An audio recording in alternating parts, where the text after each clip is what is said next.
right, man. Yeah. All right, hey, let's give it up for all the people that shared their beautiful hearts. Let's get it up for those people. Wow, that was incredible.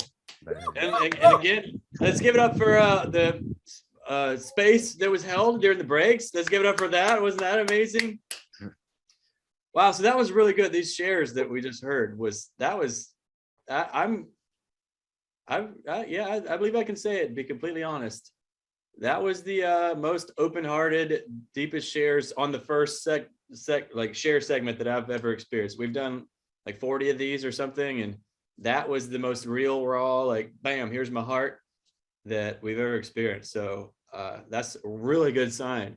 So great job. Give it up for yourselves for being the most authentic, the realest, right out of the gates. Like we didn't have to do all we like just went right into it. So that's a really great sign that we've got a lot we can cover a lot of ground really quick over these 2 days here, because there's no, like, it's kind of like you can't teach an old dog new tricks thing. You know, when the people show up and say, I've been working on myself for 20 years, that's when we're like, oh shit, we got some golly, this is going to be there's going to be a fight here. These people are going to fight because they're fighting for what they know, because their worth is in their wisdom, right? Oh, I'm the wisest. Like I've studied this, and I know all this, and like, well, again, to know and not to do is not to know. How do you know if you know? Well, you got the fruit. If you ain't got the fruit, then you don't know shit. And stop trying to tell me about what you know, because what you know, I don't want to know what you know, because what you know is giving you some fruits that I don't want. So keep that shit. Keep all those beliefs. Keep them right on over there. But if you got some cool fruits, like, okay, cool. If you got really great fruits in your wealth, okay, cool. Let me hear what you believe right there. I'm interested. If you got really cool fruits in your relationships, okay, hey, tell me all. Come on, man, share all you got. If you got really great fruits in your spiritual connection, or in your your happiness or your health, if you got those, like, yeah, I'm all for that. But when somebody is like, most of the time when people get really teachy, it's because they got shitty fruits. And we teach most passionately what we want to learn the most. It's really what we like. I really want to get this, right? And so we go shoving stuff down other people's throats, trying to, you better believe this stuff, because we still don't have it, and we're still trying to find it. And you don't ever find it by shoving it down somebody else's throat. So most of the time when people are really, really teachy, and they've been working on themselves for 20 years, and they got to tell you they've been working on themselves. See, a lion doesn't walk around saying, I'm a lion, you better listen to me because I'm a lion. Lions don't do that. So the one that says they've been working on themselves for 20 years, they're still trying to get somewhere. Once they start, they start using that. Like, I loved Larry earlier. Larry was talking about, he's got his PhDs and his, all the letters. He's like, he got it all. It's like, and it meant nothing. It meant nothing. He's like, wow. It was all a distraction from the one thing, which was my heart. It was distracting me from my heart. And now I can let go of the distractions. I could just relax. And then boom, when he relaxed, when he let go of trying to get somewhere, suddenly this supernova, it happened. What he was sitting inside of was a supernova. The black hole turned into a supernova. And so that's the gift of Awaken Life Live. That's the gift of an awakened life, because you become an awakened one. You don't become an awakened one by working on yourself for 20 years. If you've been working on yourself for 20 years, you got a really thick wall. Your mask is really super thick, because now you got all this, you got the outside of your cup clean, and it's so clean, like it's so thick that like we can't even get to the inside, and the inside is disgusting. We got to get in there. So, but like Dexter, when Dexter was sharing, he's like, dude, I ain't even got a cup. Like, I got nothing, right? He's like, here I am. I'm just a puddle of mud. I ain't got no cup. Stick me in a cup. So that's like really easy to work. That's what Kirk was sharing. He's like, yeah, this is great right here.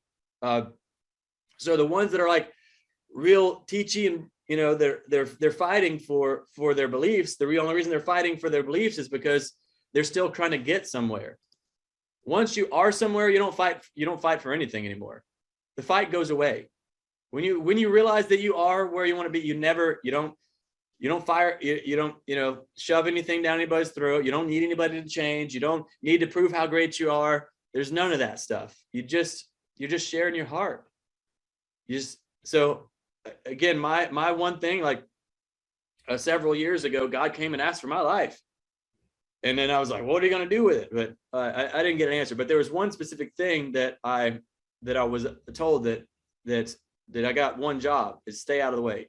God's like, just stay out of my way, John. Because and I'll share with you guys tomorrow a little bit about that. Like, I was given like three big things here on the physical dimension on this planet and here humanity that are going to be manifesting through me. I'm like, I can't do that, God. Because I said, yes, exactly, you can't. But I can if you will just stay out of my way. Just let me use you. I'm like, okay. So I got one job, is just stay out of the way. That's all of our jobs. We got one job, just stay out of the way. And as you stay out of the way, then the true you is revealed. The only reason you're controlling, the only reason you're not staying out of the way is because you're still trying to earn something. You're still trying to get something. There's nowhere to get to. We're already here. And so that's the flipping of the switch. So we were born creators, conditioned to consume, indoctrinated and domesticated into thinking that we're consumers. Why? Well, because if you think you're a consumer, well, the only reason you're consuming is because you think there's something missing from you. And if you think there's something missing from you and somebody can dangle the thing that they just told you is missing from you in front of you, then you'll go chasing after that thing, which means you become their slave. You become a slave to anything that you think that you need on the outside. Everything that you think, whether it's a person, whether it's a circumstance, whether it's I need my crystals, right? Or I need my CBD oils. Like, I'm spiritual because I do crystals and CBD oils. I'm not doing the pharmaceutical drugs anymore. But if you think you need those things in order for you to be happy or healthy, then you're still those are your false idols. You're still giving something on the outside all the power. But you're a creator from the inside out. It doesn't happen from the outside in. It not once ever did anything ever change from the outside in. It only changes from the inside out. Now, sometimes it might look, the appearance of it's happening from the outside in, but it's all that's happening is it's appearing without, though it is within. The shift is happening within, and the appearance on the outside is showing up that's correlating with what's happening on the inside. So sometimes most always there's a physical, a physical thing that is occurring that is showing, so you're taking a new action that you haven't taken before, that is the correlate to the new feeling that you've never felt before, the new belief that you've never believed before. So they correlate, because remember, your thoughts lead to your emotion, your energy in motion, which leads to your action, then your body's moving, which leads to your result. So faith without works is dead. Show me your faith without your works. You can't do it. Because if there was no new action, that means there was no new belief. And there'll be no new result. If nothing changes, nothing changes. And it all starts from the inside, because the biggest myth is I'll believe it when I see it. But the truth is, I will see it when I believe it. We said earlier, we manifest our reality with our subconscious belief systems. Manifest does not mean to create. It means to make obvious what is already there. What's wrong is always available. So is what's right. You choose what to focus on, and what you focus on expands. It becomes your reality. Now, how are we choosing what to focus on? Well, by the meaning that we're assigning to the moments and to ourselves. That moment is bad. Okay, cool. What does it mean that I just had to experience a bad moment? Well, it means that something bad about me. So now we've assigned a negative meaning to ourselves, like I'm worthless, I'm not, whatever the thing is. And that story tuned us to a station. Remember, the story is the frequency. The story is the station. The events are the songs. The results, the fruits, those are the songs that show up on the station. So what station are you on? How do you know? Well, what songs are you hearing? What events are showing up in your life? If you've been broke your entire life, you've been tuned to the poor station. If you've been wealthy your entire life, you've been tuned to the wealth station. If you've had dysfunctional relationships your entire life, you're tuned to the dysfunctional relationship station. So, and how are you tuning to the station? Well, it's your subconscious beliefs that you have about yourself that tune you to an emotion, an energy in motion. So there's a part of your mind called the psycho-cybernetic mechanism. So we talked about earlier your reticular activation system. So we're talking about two things. There's your reticular activation system. This is the part of your subconscious mind that says, hey, this is what I need to focus on. This matters to me. So this is when we said, if you get a breakthrough, you shout out the word breakthrough. Everybody say breakthrough. Here, I'm gonna say a phrase that we haven't said yet. I'm gonna say it and just go ahead and practice. Just go ahead and say breakthrough. And then maybe you didn't even get the breakthrough, but shout out breakthrough, because I promise you, if you get this, it will actually help you. You will have a breakthrough. If you just shout out breakthrough, it'll tune you into it. So I'm going to say a phrase. As soon as I'm done, just go breakthrough. All right, you ready? Sometimes we do the wrong thing so long that the right thing feels wrong. Breakthrough. So now that was your reticular activation system. So, hey, this is important because you went breakthrough. Now it's important. So you're going to hear it deeper because it became important to you, and you get back what you put in. You just gave your energy to it. You gave to it. So now you went deeper. The emotion, the energy in motion is deeper because you shouted out breakthrough. So sometimes we do the wrong thing so long that the right thing feels wrong. Breakthrough. See, sometimes you smoke cigarette for 10 years. And then when you try to stop, how does it feel? It feels like shit. It feels wrong. To not smoke feels wrong. Your body's like, oh, no, it's free. Your body starts freaking out because you're not smoking cigarettes. So it feels wrong to not do that, but they were killing you. So you did the wrong thing so long, the right thing feels wrong. And then you're like, oh, how am I going to stop this? It took me 20, like, so then you're like, well, it took me 10 years to quit smoking. It's never taken anybody 10 years to quit smoking. It's never taken anybody 5 years to quit smoking. Never taken anybody 1 year to quit smoking. How long, if anybody, even if somebody smoked for 50 years and then they quit smoking, how long did it take them to quit? Every single person who's ever quit, how long? 1 instant. All change happens in an instant. It might have took you 10 years to get ready, but it was only one decision away. It was just one decision. It was just one shift in perspective away. All of a sudden, you knew what you wanted and you knew why you wanted it. Because if you stopped doing something that didn't work, the only way that if you've been doing it for a long time, you're a creature of habit, you've got these patterns going on. If you stop the pattern, see, if nothing changes, nothing changes. The only reason you could ever stop the pattern so you can change and get something new is because you finally got a why that was big enough. Something, it meant enough for you to stop it. So the only reason you finally were able to quit smoking, because you're like, okay, what? I'm going to quit smoking. How? I don't know. But why? The reason you stopped is because the why got big enough. And your why has to be bigger than your what. Once your why is bigger than your what, the how is irrelevant. It doesn't matter. It's already done. It's done the moment that your why becomes bigger than your what. When you know why, well, this is what's going to be different in my life. And here's why. And the why has to be something bigger than you. It's got to be about something more than you. It's got to be about something bigger than you. Why? Why does your why have to be bigger than you? Because the only thing we're in control of is our smallness. So everything that you have is, just imagine there's a circle. And inside of this circle is everything that you have. And the name of this circle is your comfort zone. So everything that you have is inside of your comfort zone. Everything that you want and don't have, guess where that lives? Outside of your comfort zone. So in order to get the thing that's outside of your comfort zone, the thing that you want yet don't yet have, you're going to have to feel a little bit of what? Discomfort, or a lot of bit of discomfort, depending on how strong you're holding on, how fiercely you're in control, because your comfort is your cage.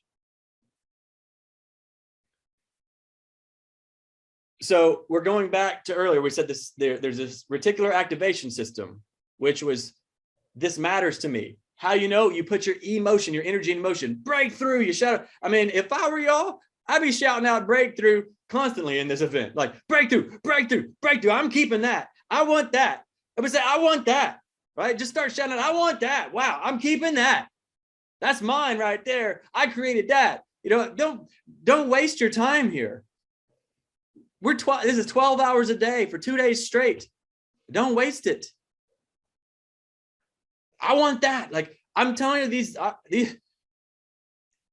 mean, sometimes I'm saying some little shit jokes or something like that, and it sounds like that's a way, but I'm telling you, there's a gift in every word that I'm saying, because I'm out of the way.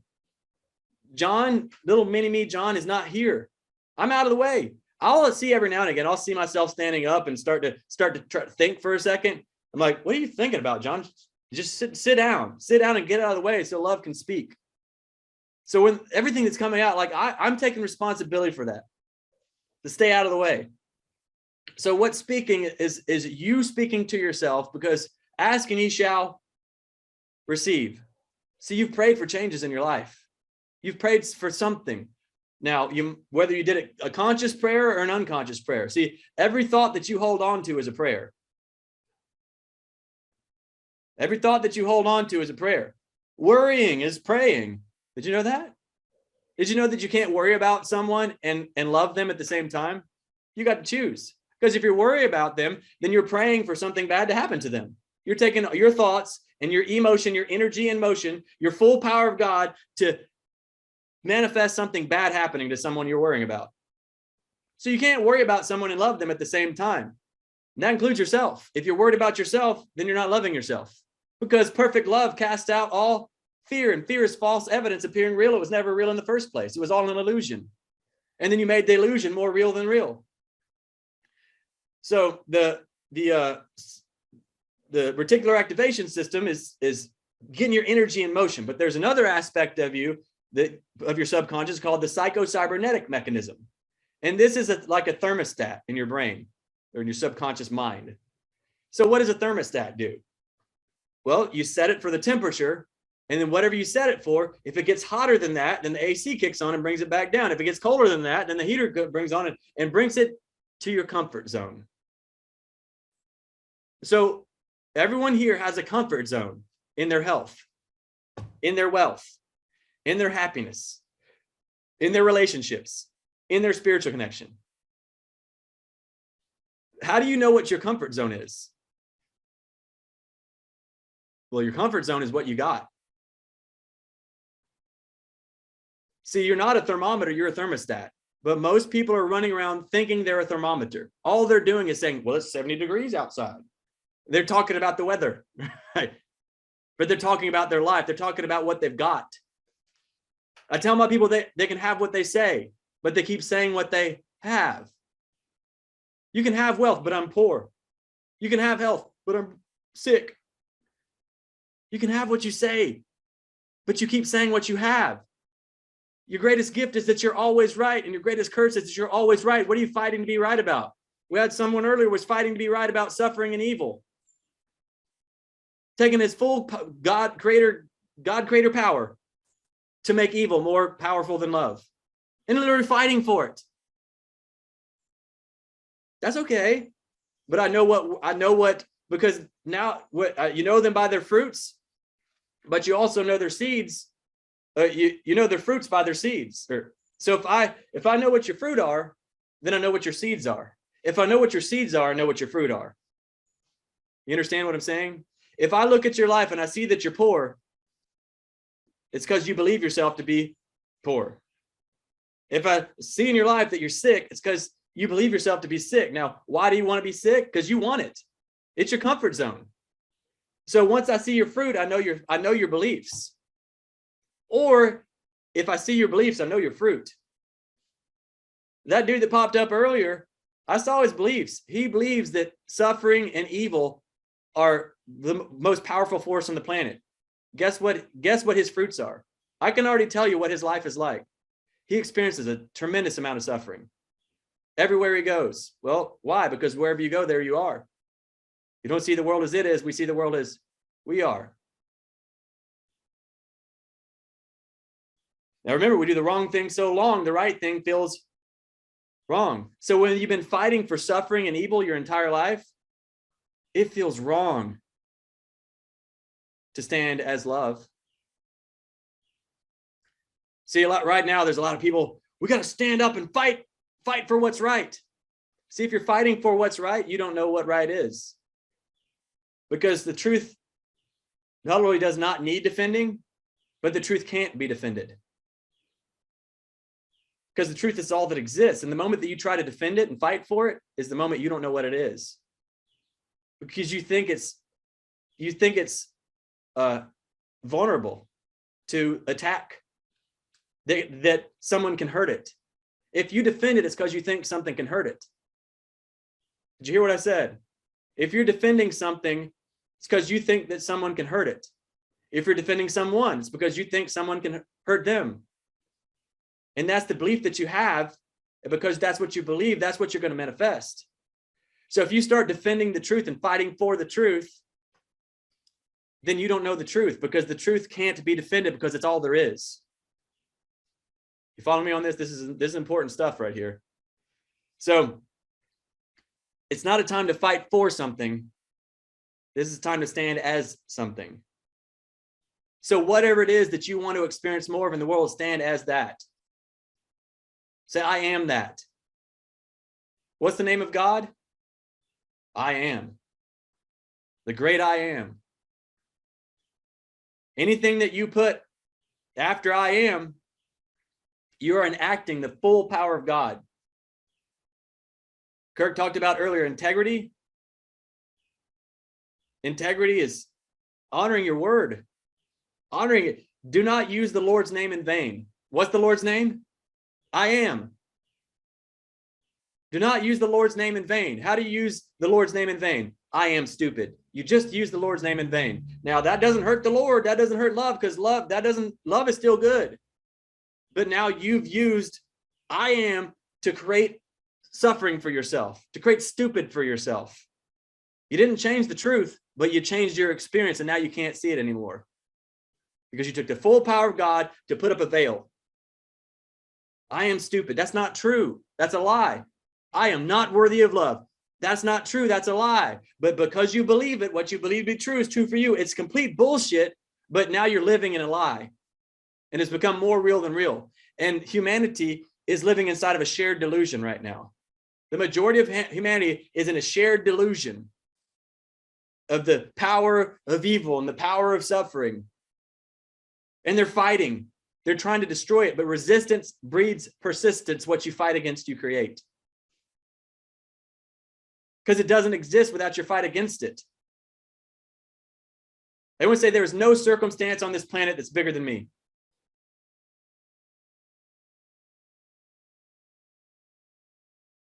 That's the truth. I would say because I am a child of God. And I inherit the kingdom. The kingdom bows down to me. It always has, and it always will. So that's the truth. You're a child of God, inherited the kingdom bows down to you. It always has and always will. Well, John, why does my life suck so bad? Because the kingdom has been bowing down to you. In your comfort zone was dysfunction. You grew up in hell, and now you made a home there. And if you show up in heaven, you sabotage it. So remember, everything that you have is inside of your comfort zone. Everything you want and don't have is outside of your comfort zone. We do the wrong thing so long, the right thing feels wrong. It's going to feel wrong. When you start doing the right thing, if you've been a people pleaser your entire life, when you start standing as love, you can't be a people pleaser when you're standing as love, because you got to be honest. You got to be real. People pleasers aren't real. So it's going to feel really wrong for a people pleaser to do the right thing, which is tell the truth. It's going to feel really, really wrong at first. And it's going to be very uncomfortable. But that's where everything that you want lives. So you got the thermostat for your health, your wealth, your happiness, your relationships, your spiritual connection. But you've been pretending like you're a thermometer. You're just saying, well, I'm broke. You're not a thermometer. Set the temperature. Say, what is it that you want to be? Use God. Don't use God's name in vain anymore. Use it for your greatness, to show what's possible. I'm healthy, wealthy, and wise. I'm abundant. I'm perfect. I'm worthy. I'm whole. I'm complete. I'm a gift. I make a difference. I matter. Those are great uses of God's name. So your comfort zone. So let's say you're in a dysfunctional relationship, toxic relationship, abusive relationship. I don't want to be in an abusive relationship anymore. Well, the reason you're in a dysfunctional, abusive relationship, you want to know why? Because that's your comfort zone. What do you mean it's not comfortable? Yeah, it's not comfortable, but it's more comfortable than being outside of it. Because you know what? At least in your abusive relationship, you're in control. You're creating the illusion of what you're a victim, what you're not, but you know exactly how to push that button. You knew it was a snake before you picked it up. Why do you keep picking up a snake that you know is going to bite you every time you pick it up? Why are you doing that? Because you're in control, because you know what you're going to get. But if you let go of that snake, you don't know what you're going to get. You lose control. So you'd rather be in control and suffer than to let go of control and actually have something beautiful. That's pretty wild, huh? You'd rather be right and miserable than admit that you were wrong and finally be happy. So you know them by their fruits. You know yourself by your fruit. Whatever the fruit is that you're getting in your health, your wealth, your happiness, your relationships, your spiritual connection, whatever fruit you're getting is based upon the belief that you have, the seeds that you've been sowing, the thoughts that you've been believing. And you believe this, you get emotional about it, energy and motion about that. You take the action or the inaction. You don't do anything because you're so terrified. And then you produce the fruit and you're sitting inside of your comfort zone. So you grew up in hell. We all did. Or, well, I think so. I know I grew up in hell. Has anybody else here grew up in hell? Like you really learned what love wasn't. Who went through some suffering throughout your life? Okay, just making sure I'm not alone here. We can all relate to each other here. So we grew up in hell, but if you show up in heaven, anybody ever had a moment in your life where things just started getting too good and you're like, oh shit, it's kind of scary. Then when's the shoe gonna drop? I just know it's gonna happen. You started praying for it to happen so you could be in control again, because you weren't in control of heaven. You weren't in control of the beauty. You're only in control of the darkness. You're only in control of the suffering. You're only in control of your smallness. So I said earlier, your why has to become bigger than your what. And the only way that your why can become bigger than your what. So what do I want? I want wealth. I want health. I want joy, happiness. I want beautiful relationships. But your why has to be bigger than your what. So in order for your why to be bigger than your what I want, your why has to be bigger, which means it has to be about something bigger than you. Because if you only do it for you, you're still inside of your own comfort zone.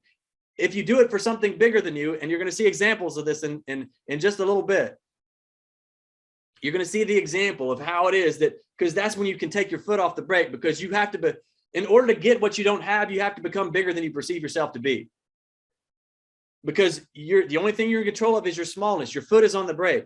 So the things that are outside of your comfort zone are outside of your foot on the brake.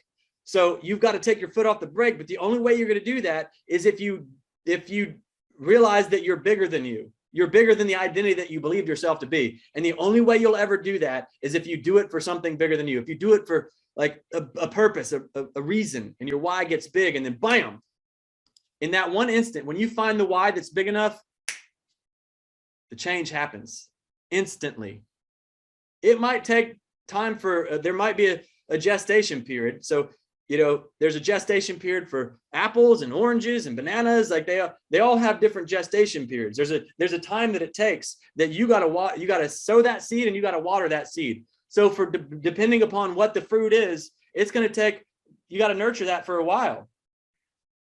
But if you're birthing a baby, you got a baby in your belly, and then one day you're like, this is it's a little much. I just want to take a break for a couple of weeks. You can't take a break for a couple of weeks. You pull that baby out and set it aside for a couple of weeks. You can't put that thing back in, it'll die. But so most of you, what's happening is you're birthing an idea. See, if you can hold it in your head, you can hold it in your hand. Let it live in you until you live in it. So we're these little children of God that are learning, we're in God's school right now, and we're learning how to manifest. We're learning how to create. But what's happening is all of a sudden your belly starts getting a little too big, and it's like, oh, it starts getting heavy. You're like, oh, but see, you're birthing a baby and it's starting to get uncomfortable. And you're like, oh, it's uncomfortable. Let me take this out and let me go back to where I came from, where it's comfortable. But you were almost there. You almost birthed the baby. Don't dig up in fear what you planted in faith. Once you say, I am healthy, I am wealthy, I am happy, I am healed, whatever the thing is, once you say I am, you sow that seed, you water that seed, and you do not dig that thing up. But just because a circumstance shows up to show you, all it is that's showing up is like, it's the ripple that comes out. You throw a rock in a pond, it sends out the waves, it sends out the ripples. And then what happens? The ripples hit the wall, and then they come back in. So you've already ordered, you've already ordered some things. It's like going to Amazon and you're like, all right, I'm going to order this, and that thing's going to get delivered. So there's some things that you ordered. How did you order it? By your story, the frequency that you were tuned into, whatever you were tuned into yesterday. Now there's a gestation period for it. I don't know how long. I don't know how long before that order that you placed hits the wall and then bounces back and comes back and gets you. I don't know how long that order is going to take, but it will show back up, and it's going to be the fruit of a seed that you sowed a long time ago. But when that thing comes back, how do you change the channel? Because you're going to hear a song from a channel from the past, a story from the past. It's coming back. And if you eat that fruit, because that's a fruit, the fruit just showed up from a seed you sowed a while back. You were like, oh, I'm sick, or I'm worthless, or whatever. And then even when you step into this truth, I am enough. I am worthy.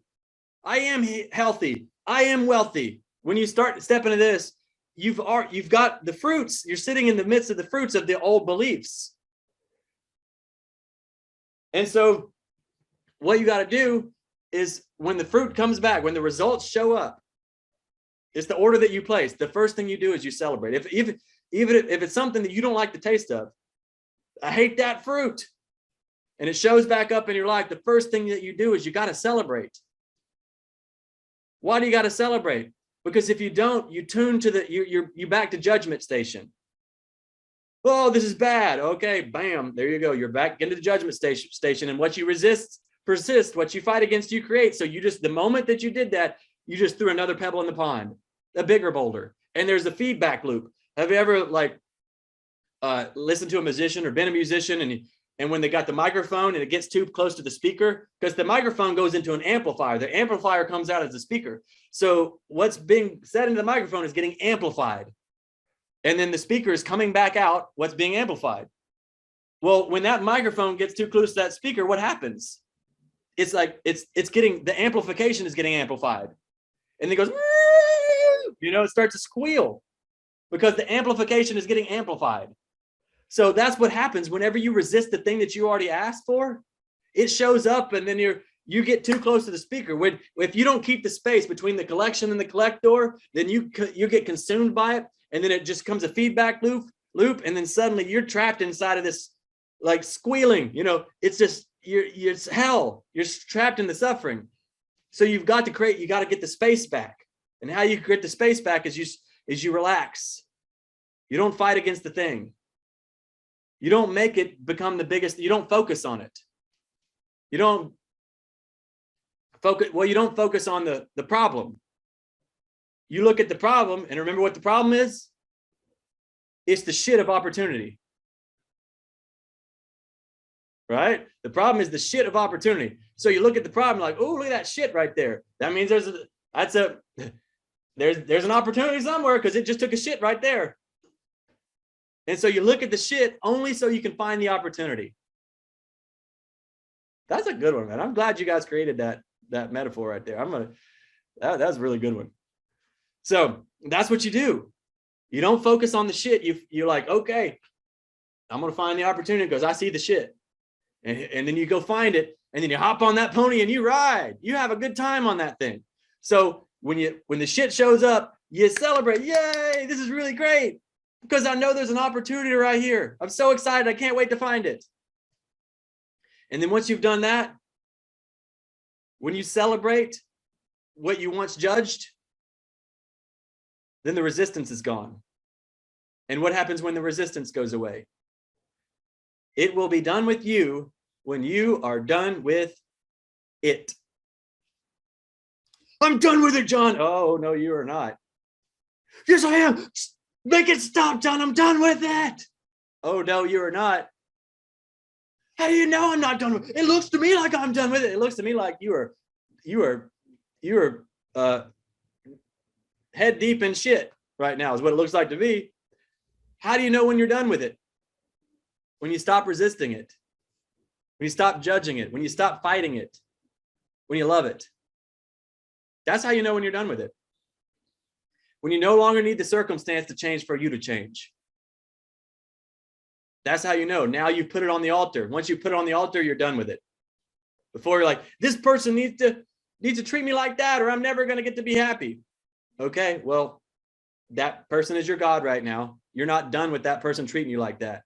You've got to release the condition, put it on the altar, and then bam, you're free. So we show up in heaven and we start to destroy it because it's not comfortable there, because we grew up in hell. We think we're children of hell, but we're children of heaven. But we come back home and it feels very uncomfortable in home. I remember I went and lived at this place for about 4 months, and it was the most magnificent place I'd ever experienced. But when I first got there, it was uncomfortable at first. I mean, everything is massive there. I mean, it's got the planters the plants themselves are bigger than me, but the planters bigger, like they're literally like this tall, like to put the plants in. The ceilings are like massive. And like, it was very uncomfortable at first. But after about 4 months of living there, I'm like, I grew into the space, and I'm like, I belong here. This feels about right. It's just the right fit for me now. But at first it was really uncomfortable. So you grow up in a trailer park. What do they say? You can take the girl out of the trailer park, but you can't take the trailer out of the girl, right? Right. So it's you get comfortable there, and then you start getting into, you make it to the heaven, but you're like, what you do is you start painting the walls the color of your past. And you'll draw a demon over on that wall over there. You're sitting in heaven. It's just beautiful everywhere. And then you paint a demon on the wall and you shut off the lights. And you're sitting there in bed and you start looking around like, I think there's a demon over there on the wall. Oh my God. I think there it is. And then you're like looking, you're like, I swear I see it. I swear there's a demon over. And you turn on the lights and you're like, I'm right. There's a demon. But you painted the demon on the wall because it was a demon of your past that you brought into the present. And then you pretended like you didn't do it. It was just a painting that you made up. It always is. If you spend your life running away from a ghost, it'll haunt you your entire life. But if you will stop running from that ghost, and you turn around and you look it right in the eyes and you run right towards it, what happens? You run right through it. So you've been running away from ghosts that never existed, and you made them more real than real. You took all of your creator power to make a fiction of your imagination become everything. It became everything. So you could be in control. So you know what humanity's biggest addiction is? It's not Netflix, it's not drugs, not porn. You want to know what humanity's biggest addiction is? Problems, suffering. Why are people so addicted to problems? Because they think that they're not worthy of love, and they're trying to earn their way into heaven. So they have to have a problem to fix. Because if I can fix enough problems, then I finally earned my way in there, because they think they're human doings. But you're truly a human being. And you can just be worthy, because that's who you are. Just be you. And then from this new being, you don't need problems anymore, because you don't have to earn your love anymore. I remember in my life, and I'll share you the story later on when we get to relationships. I used to think that I had to do in order to be worthy of love. I had to do for my family. I had to do all this stuff. I had to give them all this stuff so that was what made me, that's what made me valuable. That's what made me lovable. That's what made me worthy. But I never felt worthy. No matter how hard I tried, no matter what I did, it was never enough. And it never would have been enough. It never could have been enough, because enough doesn't happen from the outside in. It happens from the inside out, and so does everything else. But you've got to decide it. You've got to choose it. And it starts with, I am.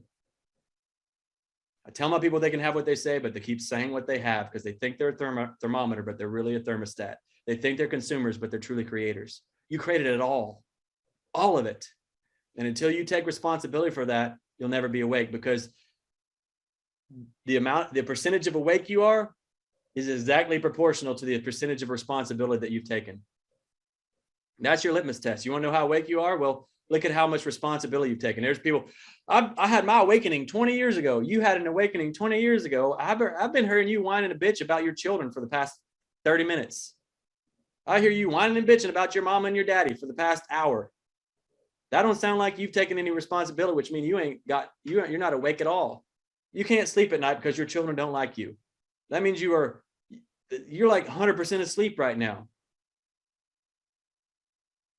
because you've created some sort of circumstance that you've blamed someone or something for on the outside for what's going on the inside. And that thing became your God, your false idol. But when you take responsibility, you wake up. That's our North Star. So in these 2 days, we're going through these 5 levels of consciousness, 5 states of conscious orientation. We're going through this journey, but our North Star, because the roadmap doesn't matter. The 5 levels are the roadmap, but the roadmap doesn't matter if you don't know which way is north. So our North Star, the only thing that really matters to follow the light, how you do that is our compass, responsibility. That's how you know you're heading north. That's how you know you're heading home, is responsibility. Because as you're headed home to your heart, seek first the kingdom and all else will be added. When you're sitting in the kingdom, you're sitting there with God, and you and God are one. And so now you in the kingdom, you already have everything that you've ever wanted and ever needed. And then once you're sitting there, all else will be added to you, because it appears without, though it is within. Unless you see it inside, you'll never see it outside. So we face it within or without, by chance or by choice. Either way, we're going to face it. Face what? Your fears, your lies, your judgments. You will be face to face with every lie, every judgment that you've ever had. You'll be face to face. The question is, are you going to turn around and look at it, or are you going to keep running your whole life until it runs you over? Because you can't outrun it, because wherever you go, there you are. So you're going to have the courage. Now, courage is not the absence of fear. It's feel the fear and do it anyway. So you're going to have the supernatural courage to be super to the natural. So you can actually remember your place in this universe. Because your place is the one who inherited the whole kingdom. All right. So let me go ahead and bring up here. We're stepping into the Awaken Your Happiness Masterclass. Live from the inside out. So who is ready to awaken some happiness? Say I. Who's ready to awaken some happiness and have fun doing it? Say I. Remember, the power plant doesn't have energy. A power plant generates energy. Everybody say, I'm a power plant. I generate energy. My happiness comes from within. And I'm about to generate a lot of it. All right, y'all ready to generate so much happiness that it expands across the entire planet? The entire earth shakes. Y'all ready to generate so much happiness the entire earth shakes, that everyone on the planet feels it? Because we're all one, we're all connected. The work that you're doing here in these 2 days is not just for you, it's for everyone. Everyone feels it, because we're all one. And when we transcend, because we're about to do a breakthrough in just a little bit, somebody's going to walk from the head to the heart. You're going to watch it happen from the mind, from the ideal self to the emotions, the real self, to the heart, the true self. And you're going to watch a creator wake up right before your very eyes. And that's going to not just transcend and wake up that person. There's so many other people that were dealing with the same lie, the same shame, the same guilt, the same story. And that story is going to get a scratch in the record, so nobody can play it ever again. They might be able to play it, but everybody's going to, whoa, that's bullshit. I already saw this other person had that same story, and we saw the lie of it. So now that I know that it's a lie for them, I know it's a lie for you too. And bam, you can't play that story around me anymore. So we heal. Remember, it heals from the womb to the tomb and beyond. So here we go. Y'all ready to take some responsibility? Who's ready to take some responsibility? Say I. Who's ready to take responsibility for the happiness of the entire planet? Say I. Not by going and forcing somebody to change, but by being the change, by us generating this happiness so much that it overflows and expands like a supernova, and the entire world feels it, and the light is so bright they can't shut it down. Y'all ready to do this? All right, well, you get back what you put in. All right, y'all ready to have a dance party? Get up out of them seats, start to shake your relatively small booty. Go ahead and shake that relatively small booty, unless you want a big booty, whatever it is that you want. Like if you want a relatively big booty, then shake. Say if you like to have a big booty, then say I got a relatively big booty. If you like to have a small booty, say I got a relatively small booty. Either one. So just shake out whichever one you got, the relatively big or the relatively small booty. Shake it out. Let's get to going. Here we go, and we're about to generate some happiness. Now, how do we generate happiness? We invoke the name of God. What's the name of God? I am. So we're going to say I am. What are we going to say if we want to generate happiness? I am happy. I am happy, and wherever I go, happy is because I am happy. Let's all say that. Wherever I go, happy is because I am happy. All right, let's do this thing.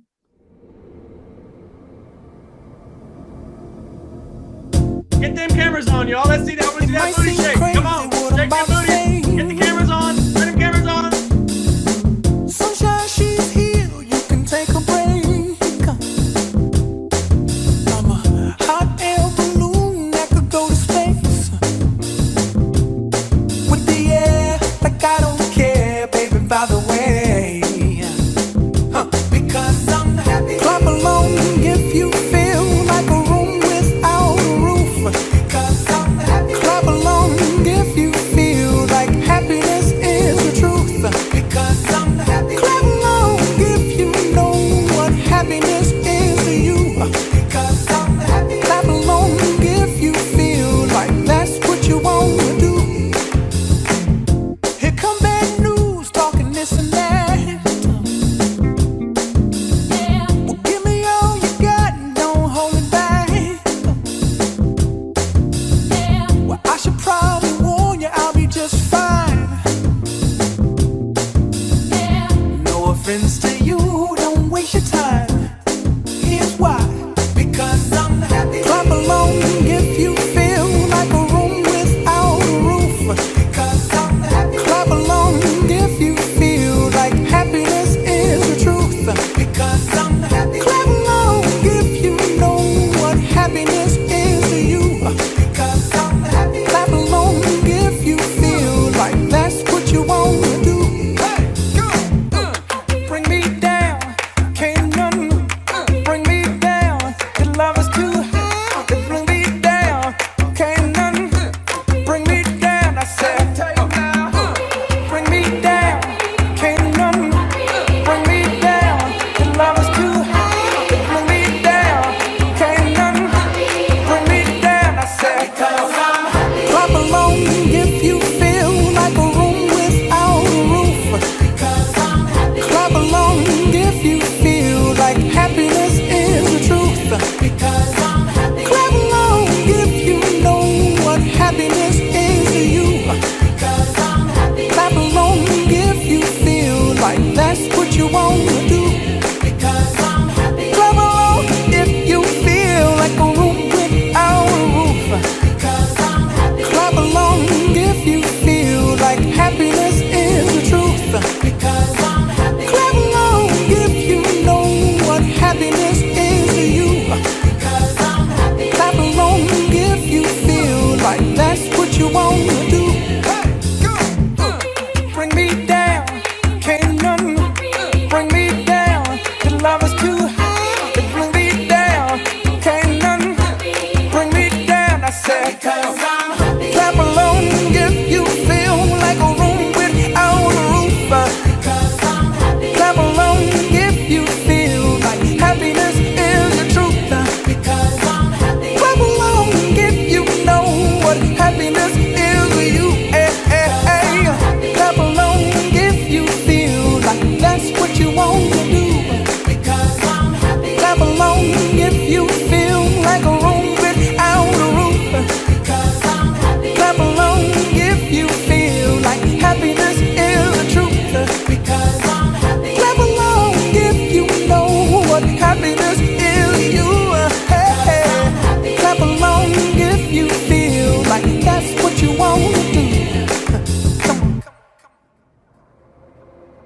Yeah, give yourself a big round of applause. Who's happy? Say aye. All right, great job, everybody. The Dalai Lama, when asked what surprised him most about humanity, he answered, man, because he sacrifices his health in order to make money, then sacrifices money to recuperate his health. Then he's so anxious about the future that he does not enjoy the present. The result being that he does not live in the present or the future. He lives as if he's never going to die and then dies, having never really lived. What a tragic life. Torn between the past and the future. Between what we think is missing and what we think that we can get. Rather than just being here in the presence of all that is. You know, we see all this stuff going on, the big headlines, the president of the United States, global famine coming, right? Well, it appears without, though it is within. Food shortages all over. Why? Because people they are starving from the inside out, because they forgot about the bread of life. They forgot where the kingdom is. See, our first breath was not air. Our first breath is love. But people have left the love out. They've been chasing nothing. They've given up love for nothing. See, when we showed up on this planet, we traded in everything for nothing. Love is the only thing that exists. It's everything. We traded in for nothing, for approval. As soon as you put on that fake smile, as soon as you create an identity for yourself. As soon as you thought that you were this body. See, you're not that body. You have that body. That body's going to be gone one day, but you're still going to be alive. See, life does not imply death. Death implies life. Death doesn't have to exist for life to, but life does have to exist in order for death to. But when you're focused on nothing and you've made nothing everything, that's what you're going to experience, nothingness. Just complete, like there's always something missing. You're always going to be hungry. But it's time to drink from the well that never runs dry. And the more you drink from it, the more it overflows. We were at a property, was it yesterday or the day before? 2 days ago, I think. 2 days ago, we were looking at one of the properties. It's going to be another one of our villages. It's this incredible property. I mean, just it's mass 300 acres overlooking like everything. It's incredible. It's incredible. I mean, all of them are incredible, but this one, it was wild. We went up to the very top, and it's really, really high. And up at the very top, he had this the water that he had the hose that is going to be like the main hose for gravity fed water through the entire village. And it's coming from the very top. And in this hose, it's just the water is just gushing out. I mean, it's just and it's kind of weird. You're looking at like somebody needs to shut that water off, right? Like it's being wasted, but it's just the natural water just pouring out. Like you can't shut it off. If you shut it off, you'll destroy nature. It needs to be pouring out like that. You don't want to shut it off. Let it flow. But see, we've been so conditioned to a life of scarcity that a life of abundance doesn't make sense to us. It was literally weird when I'm watching this. I'm like, it felt weird. Like, oh no, there's not enough. Can't, gotta. But it's because I've been living in an artificial world. And now I'm in nature. Now I'm in reality. And there's an overflowing of abundance. So it's a well that never runs dry when we drink from the natural well, not from the artificial. See, the artificial world is hollow, and people going even deeper into it. Most people have been living in the matrix. I grew up in the matrix. We've all grew up in the matrix, and we made it more real than real. It wasn't even real. It was a complete delusion. And it was from our programming, our television programming. It's called programming for a reason, because it's programming you. So the things that we share here at Earth Awakening, they seem counterintuitive. It seems like, John, that's like, whoa, that's completely backwards, John. That's counter to my intuition. No, it's counter to your programming. You've been programmed to believe something that was never even true in the first place. You've been programmed to believe in scarcity, to believe that there's something lacking. And because you believe that there's something lacking, you go chase what it is. So the television programming, if you've ever watched a Coca-Cola commercial, Anybody ever watched a Coca-Cola commercial and you go through the entire thing, and it's not until the very end that you even realize that you're watching a Coca-Cola commercial? Anybody ever seen one of those? Where it's just like all the happy people and there's like so much connection and so much love. That's all it is. It's like people having a good time together. And then the very last scene, they pop up a bottle of Coca-Cola and you see the thing, and then they go, and they make the sound, and you can see the little mist shooting out, and it says, "Open Happiness." So what they just did is they made you think that you're not happy, but you got all the feelings of happiness from Coca-Cola. That's what they're trying to program you to believe. And it's subconscious programming to make you believe that your happiness comes from that bottle of Coca-Cola because you felt the emotions of happiness right then, and then Coca-Cola. And so they did this programming to make you, it's like the Pavlov's dog, they're just, and you're like, oh, food, right? And so they've gotten everybody programmed to chase things that are never going to feed them. They're never going to be nourished by it because it's artificial, it's fake. And now people are even GMOing themselves.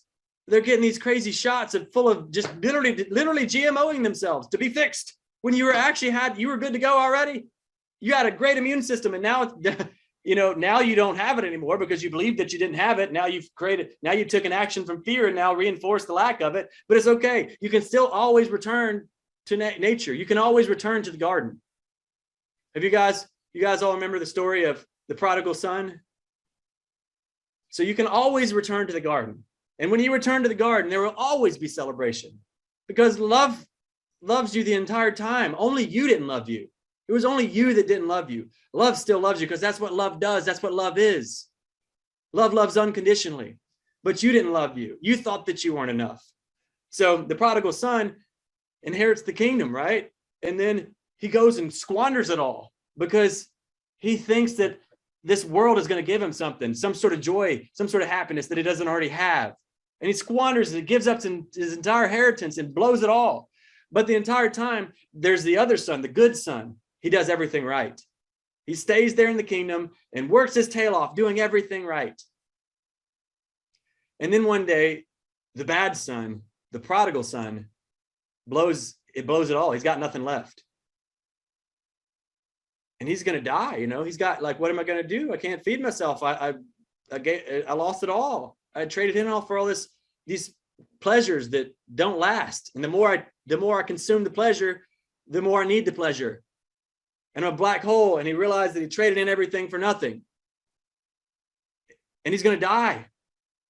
But he drops his head down and he walks back home in humility. And as he walks home in humility, I screwed up. And now he's worried that they're going to blame him. Like dad's going to be like, you miserable punk. Can't believe what you did. That's what he's worried about. But you know what? Even though he's afraid of that, he has the courage to walk back home anyway. Even though he could get punished, he could get shamed, he walks back home anyway. And you know what happens when he gets there? The entire kingdom throws a party. My son has returned. Throw a party. Give him the fatted calf, the greatest one that we have. They're so happy that the son has returned home. Except for one person, the good son, who did everything right the entire time. He wasn't happy when they threw a party. He's like, I'm not throwing a party for him. Dad, don't you know that he did everything wrong? I've been here the entire time doing everything right. And you wouldn't even give me a skinny goat. And he did everything wrong, and you're going to give him a fatted calf, the greatest one we got, give him a party, and I can't even get a skinny goat? Bullshit, Dad. So dad looks over at the good son. It says, son, the entire kingdom was always yours. You could have had the fatted calf. You could have had the skinny goat. You could have anything that you want. It's always been yours. But your brother is part of the kingdom. And if you don't accept your brother, then you don't get the kingdom. Now, why did the good son not accept the prodigal son? Because it appears without, though it is within. Because we don't see the world as it is. We see the world as we are. See, when the king saw the prodigal son, what the king saw was love. When the king saw the good son, what the king saw was love. Because the king was full of love. Because the king knew himself, so he knew his sons. But his sons didn't know themselves. So when the good son looked at the brother, what he saw was not worthy. Why did the good son see that the brother, the prodigal son, was not worthy? Because the good son didn't believe that he was worthy. How do you know that he didn't believe he was worthy? One, because he was judging the prodigal son, but two, because he was working his ass off to try to be the good son, to try to do everything right, because if he thought he did everything right, then sooner or later he would deserve the kingdom. But it was always his. He already deserved it, but he blocked his blessings because he was trying to get something that was already his. He was leaving what was real in the pursuit of what appears to be. He blocked his blessing. He blocked the fatted calf. He blocked the skinny goat. He didn't allow himself to have it because he didn't think that he was worthy of it. And his projection came out on the prodigal son. So when we're judging something on the outside, all that's doing is showing us what's the judgment is on our inside. And that right there is what's keeping us from the kingdom. So find your judgments and love them. From the outside in and inside out. Fully and completely. Wholly remember. So, welcome home, prodigal son. You screwed up. You blew your inheritance. You did it all wrong. And you're back. Give yourself a big round of applause for coming home. Let's throw a party. Everybody say, I'm home. I'm home. Awesome. Great job, everybody. So, in the 5 levels of consciousness, level 1 is called disoriented, where you're like, I don't know where I'm going. This is the victim mentality. This is where most of humanity lives. I'm just a victim of my circumstances. I'm playing the hand of cards the best I can, but I got dealt a shitty hand, so of course I can't win. That's where most people live. They're blaming their circumstances for their reality. Level 2 is called goal-oriented. This is where you say, oh, you know what? It's not, if nothing changes, nothing changes, but I got to be the one that changes. So I'm going to take responsibility for my external environment, and I'm going to make a goal, and I'm going to make that thing happen because I'm going to remember my power, my creation power, and I'm going to take responsibility, and I'm going to set the goals, and I'm going to, no matter what, I'm going to do it. But see, in level 1, you're completely controlled by your environment. Level 2, you're still completely controlled by your environment, but now you control your environment. So you think the things are going to give you the happiness, but you're in control of the things. So you're like, I just need that house, that spouse, that car, that business. And once I get all those things, then I'll have the happiness. But I know I'm in control of those things. So you go put all those things in place. You take responsibility for putting the things into place so that they'll give you your happiness.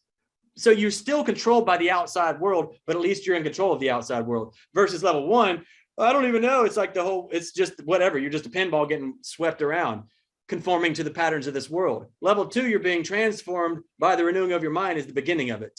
You're beginning to be transformed by the renewing of your mind. But level 3 is when you actually realize there is no path to happiness. Happiness is the path, and it's just a choice. This is where you actually understand that it's never going to happen from the outside in. Happiness comes from the inside out. And if you go seeking it from on the outside, it's only going to reinforce the void that you perceived yourself to have in the first place. Remember, you can't solve a problem at the level of consciousness that created it. The problem is the level of consciousness is the one that believes that there's a void that you're trying to fill. And the more you try to fill the void, the more the void becomes real, even though it was never a void in the first place. So the level of consciousness that created the problem, you can't fix the problem. But you know what happens at the next level of consciousness? The problem literally doesn't even exist. So when you get to level 3, all the voids go away. The voids that you've spent your entire life trying to fill, they go away because you realize they were never there in the first place. And then level 4 is called value oriented, because now that you realize that you're whole and complete, then you can start to overflow into the world around you. So now you're just sharing love with this world. And then level 5 is called soul oriented. This is the not my will, but thine be done. This is complete surrender.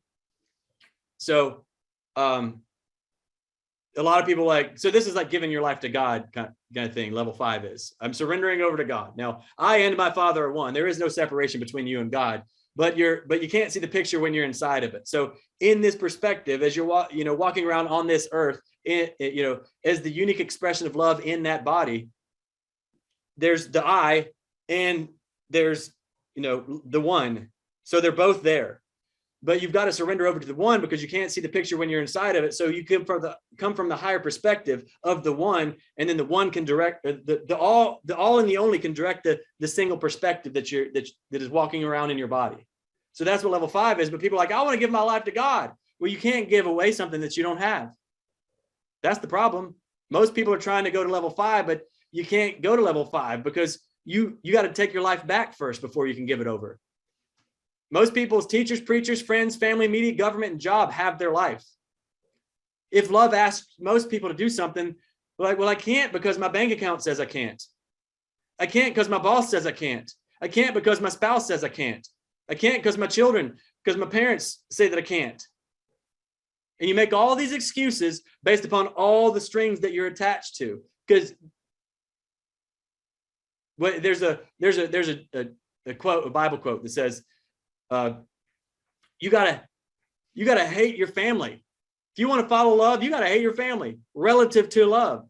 You gotta let it go completely. Compared to love, see, I want love more than anything this world has to offer.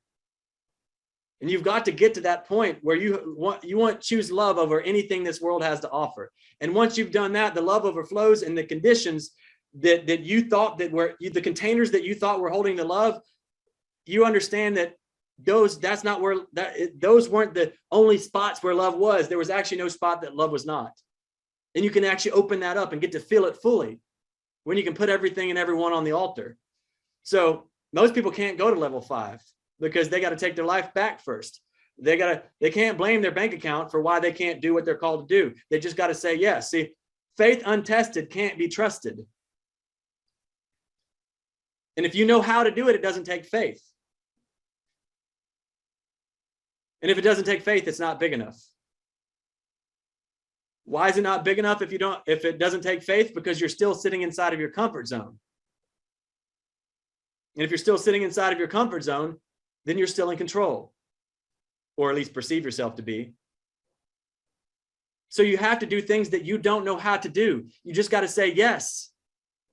And say, all right, love, you said that, but my bank account says no. You say yes, but my bank account says no. You say yes, but my parents say no. You say yes, but my kids say no. You say yes, but my spouse says no. Which one are you going to listen to? The yes of love or the no of your attachment? You got to make that decision. Follow the fear or follow the love. Whichever one you follow, that's what you're going to give. That's what you're going to give to your family. If you say yes to your family and no to love, guess what you're going to give to your family? Fear, pain, suffering. You're not going to give them love. You're leaving love in the pursuit of what appears to be love. And I know it feels weird. We do the wrong thing so long, the right thing feels wrong. It feels really, really difficult. It feels like you're leaving somebody behind. No, I can't go to love. I can't be happy unless they come with me. Well, leaders are someone who goes first. You don't make somebody else go first.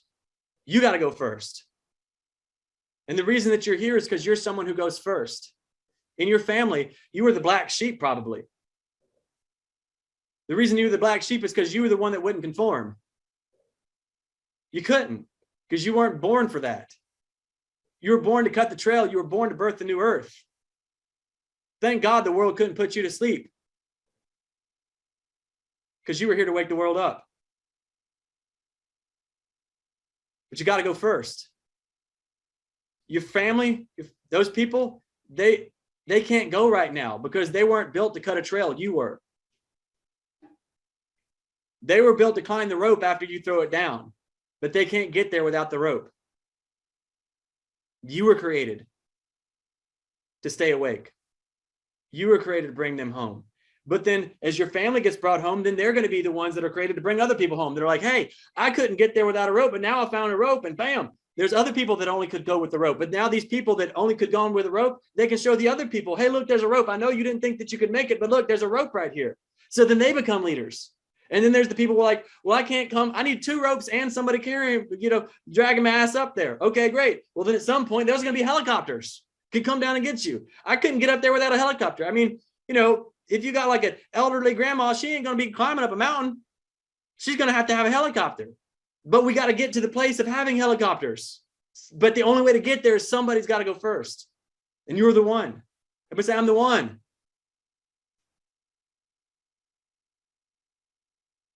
So remember, until your why becomes big enough, your what's never going to happen.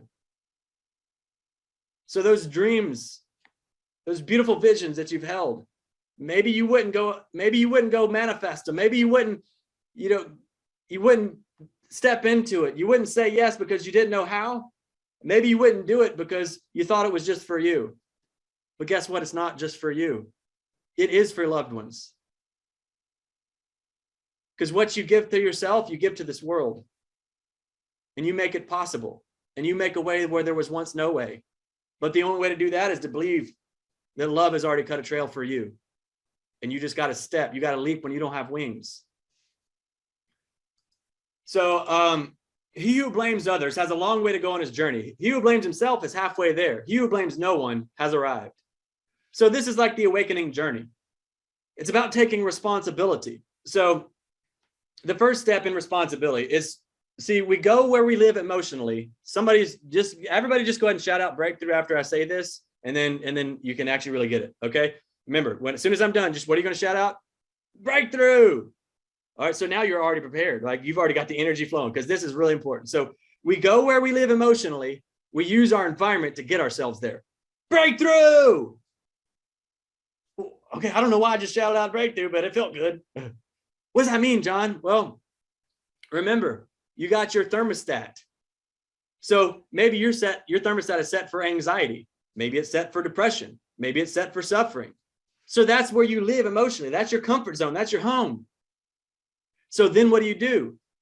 You use your environment to get yourself there. You will hire characters in your play. If you're set for being miserable, you will hire a character in your play, because the whole thing, you set the whole thing up. This is just your play that you're the director and a character at the same time. And you're only going to hire people in your play that will do the thing that you need them to do to get you to feel the way that you need to feel in order to stay inside of your comfort zone. So if you need to feel like you're a worthless piece of shit, then you will hire somebody in your play that will beat your ass. We go where we live emotionally, and we use our environment to get ourselves there. So remember the question that Kirk said we're going to ask, and this is the question that you're going to use until there's only one answer. So the question is, what am I using this for? So you're going to use this question to find out what you're using the circumstances for. What am I using this circumstance for? What am I using this person for? So if you're in a relationship where you're getting beat, what are you using that relationship for? Well, how does it make you feel about yourself? Well, it makes me feel like trash. Okay, well, you go where you live emotionally, you use your environment to get yourself there. So your comfort zone is feeling like trash. So you've hired an actor in your play, so it will help you get to that feeling. So you've hired somebody that will do the thing that they need to do in order for you to feel the way that you want to feel. It's pretty wild, huh? It's wild taking responsibility. So as you're taking responsibility, let's just talk about relationships. Let's just talk about people. So if you got a person in your relationship, see, not once, never has a person ever pissed you off, ever. Your spouse never pissed you off. Women, there's never been a man that's ever pissed you off. Yes, they have. Oh. Guys, there's never been a woman who's pissed you off. Yes, they have. Oh. Nope. You pissed you off and you used them to do it. You pissed you off and you used that person to do it. Sometimes like I stubbed my toe and now I feel like, and then all you're hurting, but no, you didn't stub your toe and then get pissed off. You were already pissed off and then you stub your toe. You were already in the poo-poo energy. And that's what happened, manifested the thing. You were already there. You wanted to be there. You picked the fight. You did it. You subconsciously, you poked that little button. You poked the beast. It was a sleeping dragon. And you're like, I'd really like to fight this dragon right now because I need a little adrenaline going on right now. And you go and you poke the thing and all of a sudden, and you're like, oh, why are you so mean to me? You poked him. Why'd you go into their lair in the first place? Why'd you walk into the dragon's lair in the first place? The only reason you walked in there is to pick a fight. We go where we live emotionally. We use our environment to get ourselves there. So the question is, what am I using this for? So use that question every single moment, for every circumstance, every situation, every relationship. What am I using? What the pandemic? Oh, now they got some like smallpox, like monkeypox or some shit coming. Like, well, what are you going to use it for? I know what most of humanity is going to use it for, to perpetuate the bullshit that's already been playing out over the past couple of years. The 2 weeks to flatten the curve turned into years.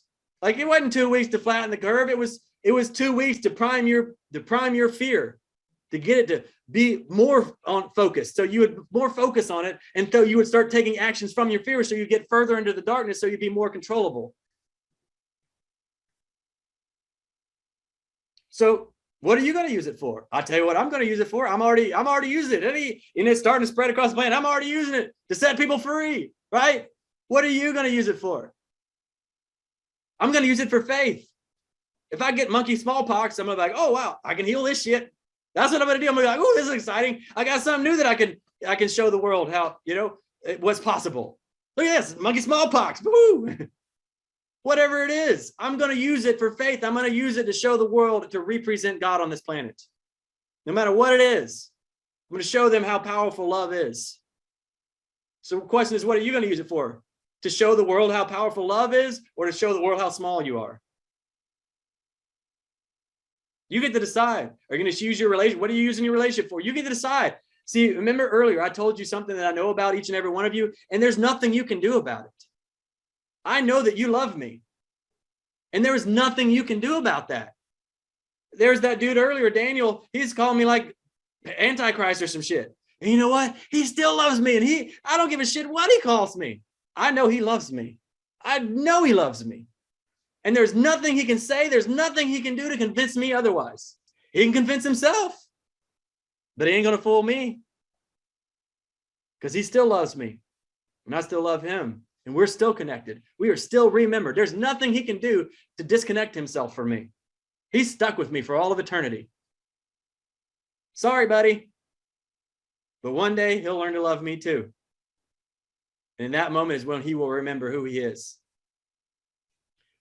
So, what am I using you all for? Love. To experience more love inside of myself and more love in my world. Because when I see you, I see these seeds. You are seeds of love. And when these 2 days, you're getting watered and you're turning into a tree that produces the fruits of love. And guess what's inside of those fruits of love? More seeds of what? Love. And then bam, it's getting spread everywhere. We got out here out of our house right here, there's a whole, there's this hill, and it's full of mango trees. And so every morning, like, we walk out and there's like special delivery right at our door, because the mango, like all the mango trees, they're dropping their mangoes, and they tumble all the way down and they roll all the way up to like our doorstep. They're like, oh, got mangoes, special delivery mangoes. We'd be walking by and they just drop right there. Oh, look, mangoes. Like, Mel really likes to collect them. She like walks around in her dress, and she pulls her dress out and like starts sticking them in her dress like this to carry all the mangoes. Special delivery. Why was I talking about that? I don't remember why did I say that? There was something I was saying right before I talked about the mangoes. Anybody know? Because we're love seeds. Oh, we're love seeds. Yeah, love seeds. Yeah. So there's, so it's just like that, because you're love seeds that in my garden right now. Because, so I'm in your garden, you're in my garden. And so I'm nurturing, I'm watering. I'm like, ooh, these are love seeds. I'm going to water these little love seeds here. And you're going to turn these love trees, and then bam, and it's just going to keep spreading all over. And then special delivery everywhere I go, because look at all these love trees that start producing love fruits. Everywhere I go in my world, like my world gets brighter and brighter every day. Like the people that are committed to the fear and the evil, you just saw the guy disappeared, or he's like, I'm leaving. Cool. He wants to live in suffering and evil right now. That's what he wants to live in. And that's his choice. And I love that that's his choice, because I once chose that too. And I popped out on the other side. I made it. And I wouldn't take it back. I would never take my journey back. I wouldn't wish it upon anybody, but I wouldn't take it back either. And if somebody chooses it, I'm going to see the greatness, and I'm like, you got this. You're going to make it. Go, run full speed ahead. Just keep going, right? If you're going to go, I'll help you go, because I know you're going to pop out on the other side. The faster it gets you to run in that direction, the faster you're going to pop out on the other side. But so in my world, the only thing that exists in my world are these love seeds and the love fruits that come from it. And the people that are not choosing that path yet, they leave my reality. And that's okay, because I know they'll pop back up, because the seeds that I sowed when they showed up for just a few minutes. Never underestimate the power of a seed planted. The seed's already planted, the plow's coming. And there ain't nothing they can do about it. It's too late. They already manifested me in their life to sow those seeds. Why? Because they wanted to sow the seeds, so when they get in the darkest moment, they're going to have some light in them. They're going to know how to find their way home. But they created this. They created this world. So again, I'm in your world and you're in my world. I'm in your garden and you're in mine. And you get to choose if you want me to remain in your garden. I don't get to choose if you remain in my garden. You get to choose, because I'm in the garden of love, peace, love, and joy. And you get to choose if you want to remain in that garden or not. But I'm going to be watering you. I'm going to be watering you with peace, love, and joy. I'm like, woo, there you go, ready to go. And then if you're like, I don't want that shit. Okay, great, that's fine. But as I do that, it's like it produces more and more fruit, and it just keeps expanding. And it's so wild to see how much love there is in my world now. Literally in my world, I don't experience anything other than love. Like never. Like, I mean, it's very rare. Sometimes, I mean, it pops up every now and again. Before, it was really weird for me to experience peace, love, and joy. It was really like it would have to be some crazy miracle for some love to show up into my world. Oh my gosh, for some peace to show up. Oh my God, for some joy. It was a miracle for just a second of it. For a second of joy, it was a miracle. Now it's really freaking weird if something other than peace, love, and joy shows up. Like, well, that's really weird. What's going on? Why? How'd you get in my garden? You know? But I don't blame. I'm like, you asshole fruit. You asshole evil. You asshole suffering. I don't do that. I'm like, hey, well, okay, great. Where did I sow you? Where are you in me? Why do I need you right now? Why did I plant you? And then I take responsibility for that. And I say, I love you so much. Thank you so much for showing up so I could find inside of myself. That's what I did. So last night, by the way. So I told you last night, my mom comes banging on the door and shining the lights like, the dog, our Pearl, she's bleeding out. Our dog's bleeding out. You know, and I'm like, whoa, what's going on? And so, you know, I got centered and everything. I was like, oh, okay. So she just, I mean, it was pretty, you know, crazy looking. It had a lot of blood and stuff. But I was like, we just need to stop the bleeding, and then she can go and get taken care of in the morning. So that's what we did. We got the peace and stopped the bleeding. But then I was like, after I went back to bed, and I'm like, oh, why did I create that? That's pretty weird. And I'm like, oh, because I got some sort of weird addiction to every time before Awaken Life Live, I got to have some sort of problem show up. Like I just, for some reason, I'm like, why am I doing it? So I was up late last night looking, I'm like, why do I keep doing that?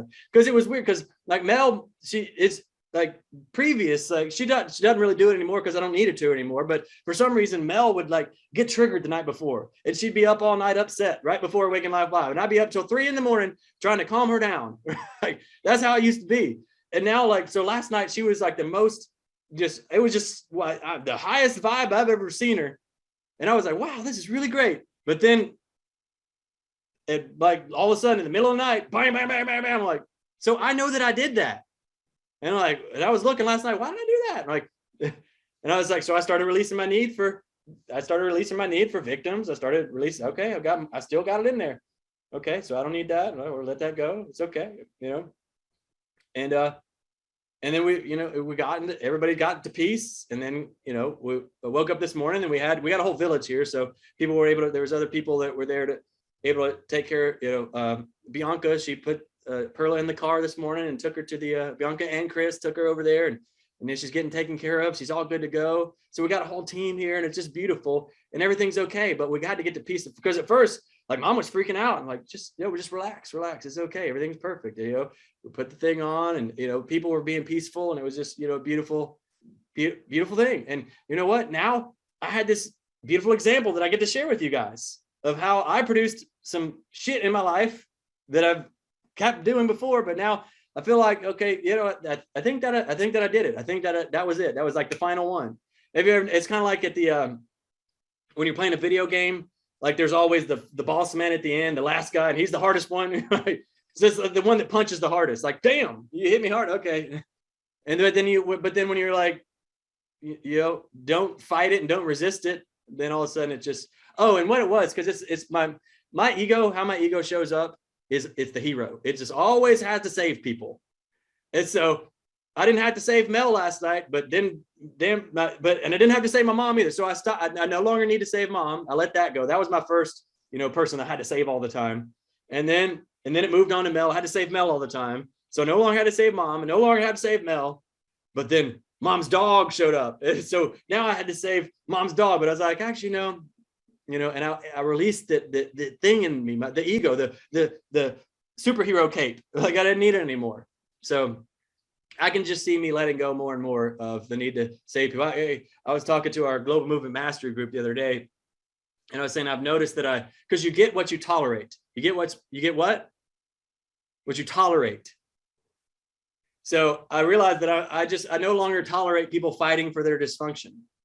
You turn up the fight for your dysfunction.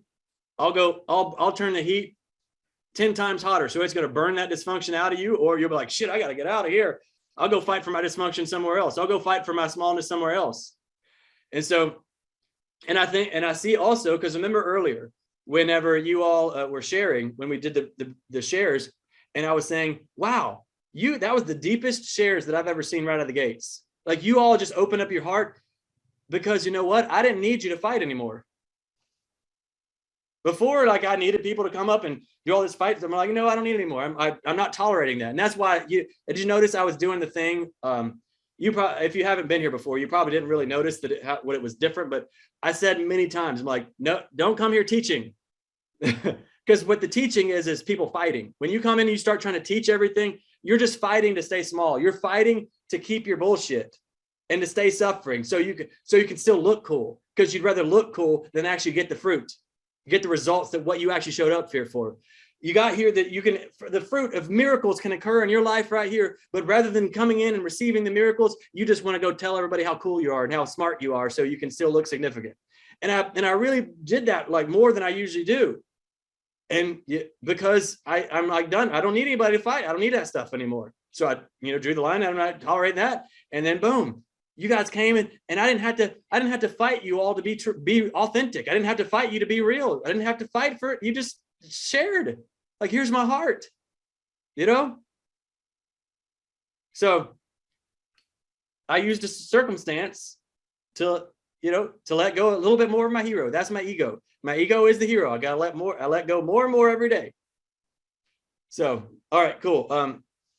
But back to this. He who blames others has a long way to go on his journey. Who blames himself is halfway there. Who blames no one has arrived. So here's how this goes. When you're waking up, how do you wake up? By taking responsibility, your ability to respond to the circumstance. If you react to the circumstance, you're a victim and you're asleep. But if you have an ability to respond, you look at it and say, okay, what is the gift in this? You respond with love. You say, okay, this here is love. It's love has a message for me, and I'm going to receive this message fully. I'm not going to blame this. I'm not going to call it a bad thing. I'm going to call this a great thing. This is love speaking to me, and I'm going to love this. And then I'm going to surrender. I'm not going to resist it or fight it.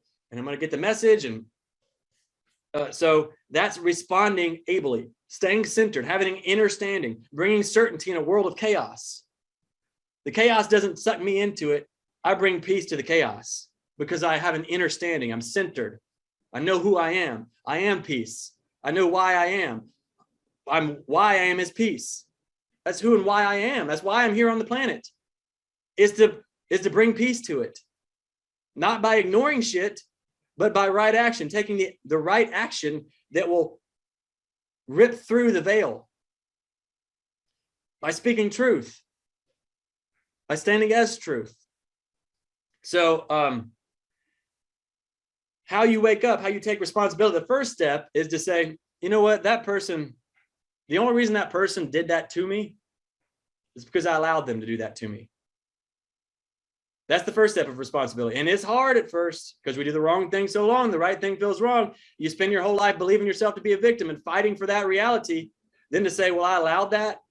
Oh, no, I didn't, John. I did not allow that. And then you'll start fighting for somebody else. Like, no, that person didn't allow that. No, they didn't. They were a victim. And you start telling this other person there, John, you need to see them as a victim like I see them as a victim. They need a hero. You better go save them, John. I'm like, oh, no, I know where that road goes. I ain't nobody's savior. I ain't nobody's hero. I ain't nobody's God.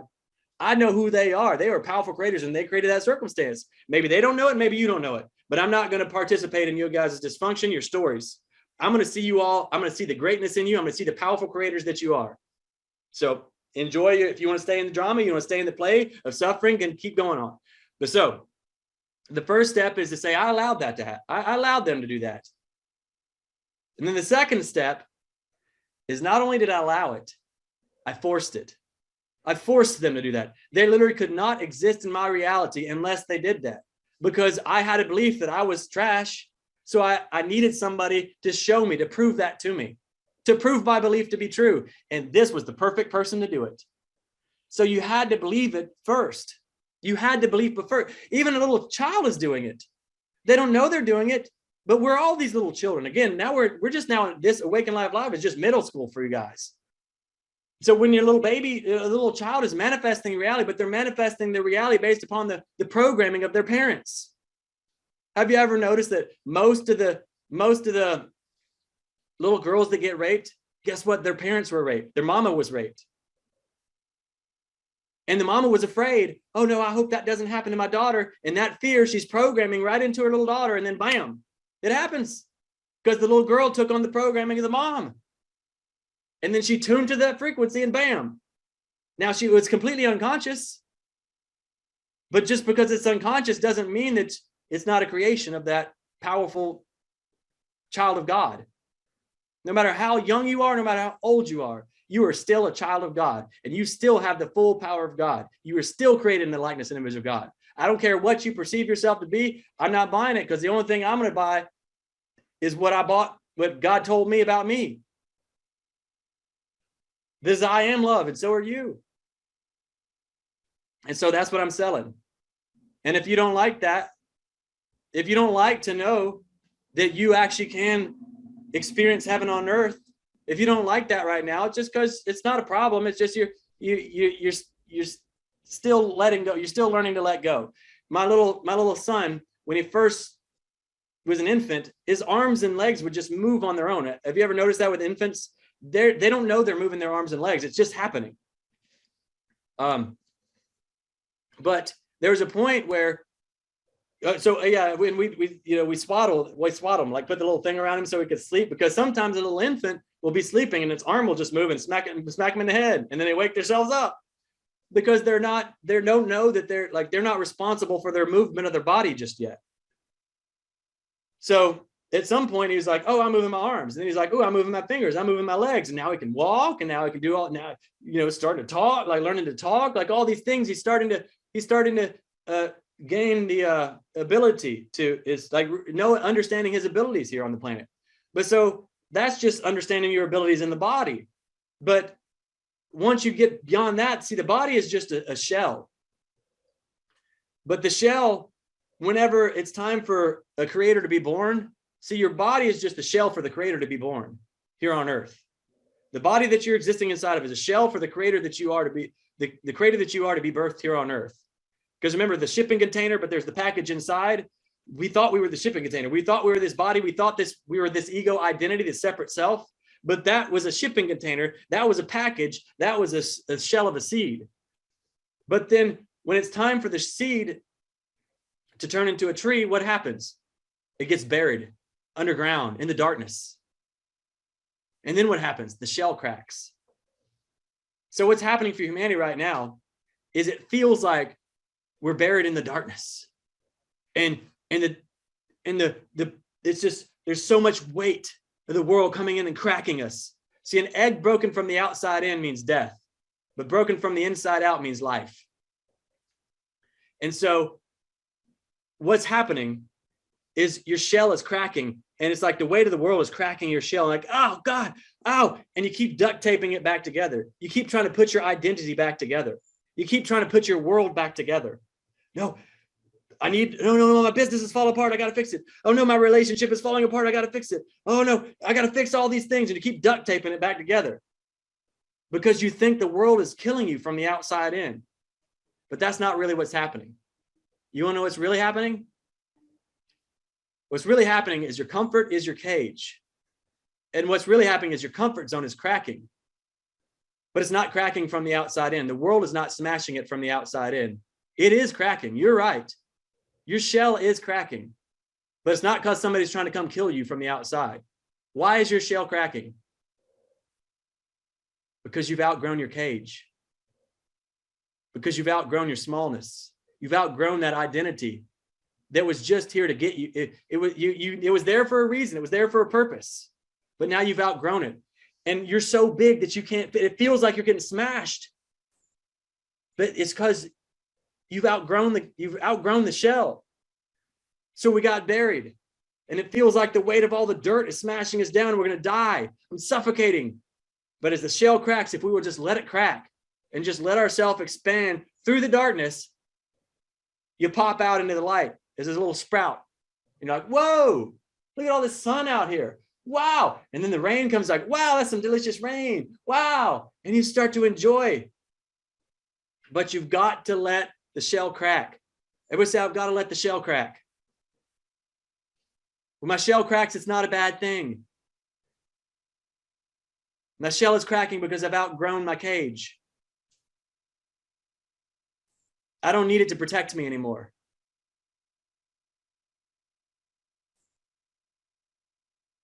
Because I remember who I am. And who I am is love. And love doesn't need protection. Because love is the only thing that exists. So how does it feel to be cracking out of your cage? So so you've got to let the shell die. So that's what day one is, death day. It's the death of the identity, the beliefs that you once fought for. Can you just relax for a moment? I know some of the things that I'm saying are pissing you off. I know it's offending you. I know it's triggering you. But that's only because you've been playing small and you're getting triggered because you've been fighting for a lie your whole life. So if you can just let go of what no longer serves you. Who here is willing to stop doing what doesn't work? Anybody willing to stop doing what doesn't work? Only because it doesn't work. No other reason. Not because John told me to do this. Only because the definition of insanity is doing the same thing over and over, expecting a different result. The only reason you're going to stop doing what doesn't work is because you no longer need to be insane. Now you're going to look weird because most of the world is still insane.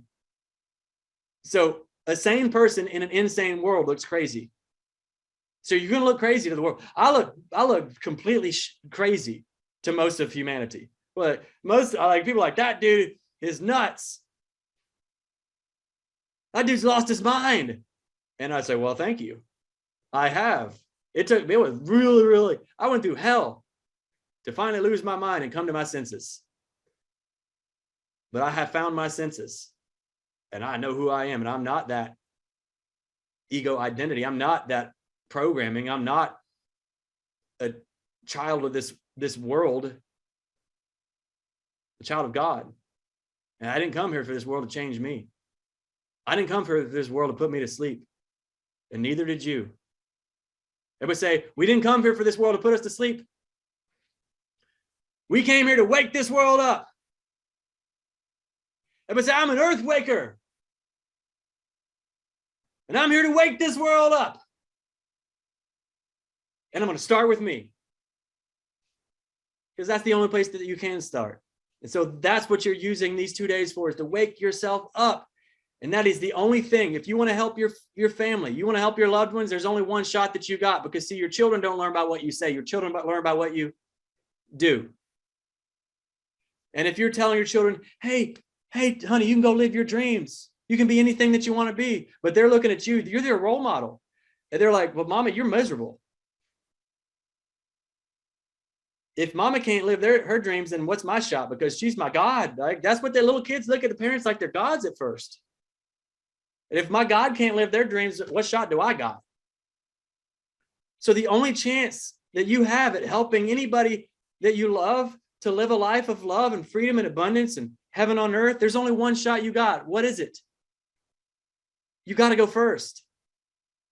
Everybody say, I'm going first. See, most people are willing to suffer for love. I'll suffer for my children. You will. Well, love never asks you to suffer. In fact, the only thing love ever asks you to sacrifice is your suffering. Because you can't suffer for your children. You'll never get sad enough to end depression. You'll never get broke enough to end poverty. You got to be the change. So if you want to end the suffering for your children, what's the only shot that you got? You got to end it for yourself. You be the change, and you show what's possible by example. You be a leader. And that's why you're here. Everybody say, I'm a leader. I'm here because I chose to go first. And it can be difficult out here because there's no trail. I mean, there's a little trail now. You know, there's a handful of us here, and it's growing. The trail's getting easier and bigger. So, you know, more people can start to show up because it's starting to get, where more and more people go down the trail, it starts to get, the path gets clearer. But there's still a lot of, you know, there's still weeds sticking out. There's still branches cutting across, you know. Somebody maybe not walk that trail for a few days, and all of a sudden there's a tree fell down in the middle of the trail. So you're the one that's got to cut that tree. But at some point, we'll be able to, you know, it'll be a whole road, a highway to heaven. But right now it's a dirt road. But we're the ones that are cutting the trail, that are turning that dirt road into a highway. All right, so on the count of 3, remember what your compass is, your North Star? Responsibility. So on the count of 3, let's shout it out. 1, 2, 3. I am responsible for my happiness. Now, you know what you just said? You're responsible. Who's responsible? Which means you don't get to blame Biden. You don't get to blame Putin. You don't get to blame Trump. You don't get to blame Fauci. You don't get to blame Bill. You don't get to blame the pandemic. You don't get to blame the gas prices. You don't get to blame nothing no more. Because the gas prices aren't responsible for your happiness. Who is? You are. That's what you just said. So you said, I am responsible, and that's you waking up. Now remember, you sowed the seed, but it's important to keep watering that thing, and do not dig up in fear what you planted in faith, because it's going to start to show up. And what they say, it's always darkest before dawn. It'll get a little bit darker. It's coming. There's more darkness, but don't let it fool you. Do not let the darkness fool you. Because we said earlier, there's no circumstance on this planet that's bigger than me. And the only reason the darkness is showing up is to show you where the light is. Guess where the light is? It's in you. You're the light. Everybody say, I'm the light. I had a friend who was, her friend was stuck in a traffic jam for 3 hours. And she was saying, this should not be happening. I got to be home. I'm supposed to be home 3 hours ago. And she was like saying, this should not be happening. Now, in order for that traffic jam to happen, what had to happen to create that traffic jam? Billions of years of miracles to create that traffic jam. To create a car, I mean, like the miracles to do that, like to create a road, to get all these people, like for those people to even live and exist, you're a miracle. You understand that you're a statistical impossibility. It's statistically impossible for you to exist, which means you're a miracle. Everybody say, I'm a miracle. And so is everyone else. So when you're sitting in the middle of a traffic jam, you're sitting in the middle of miracles, literally. And to say, this should not be happening, you're saying you're morally superior to this moment that was billions of years of miracles to create. So be careful before you judge. 3 hours later, she finally gets home. And when she shows up to her home, guess what she finds? Her house was destroyed in an avalanche. And if she had not been in that traffic jam that should not be happening, guess what would have happened? Her and her entire family would have died in an avalanche. It was supposed to happen. How do I know? Because it happened. It's supposed to be happening. How do I know? Because it's happening. What's supposed to be happening? Whatever is happening. It's supposed to be happening. How do I know? Because it's happening. And what else do I know about what's happening? It's happening for a reason. You know what else I know about it? Not only is it happening for a reason, but it's working for good. How do I know that? Because that's what love told me. All things are working for good. What's working for good?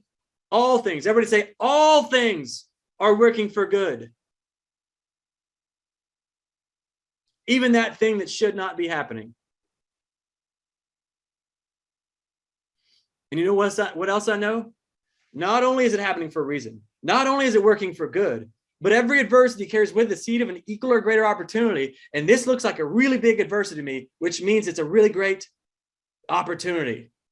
So not only is it just neutral happening for a reason, not only is it just positive happening for good, but it is skyrocketing me to my dreams. Because it's a big opportunity. Every moment is a gift from God, even the moments that you don't like, especially the moments that you don't like. But it's your job to unwrap the gift. And if you get stuck on the surface, stuck in your head, stuck in judgment, you'll never know what the gift is. But if you will become present, you will go deeper into this moment, you can find the gift, but you got to go beneath the surface. Nothing is as it appears to be.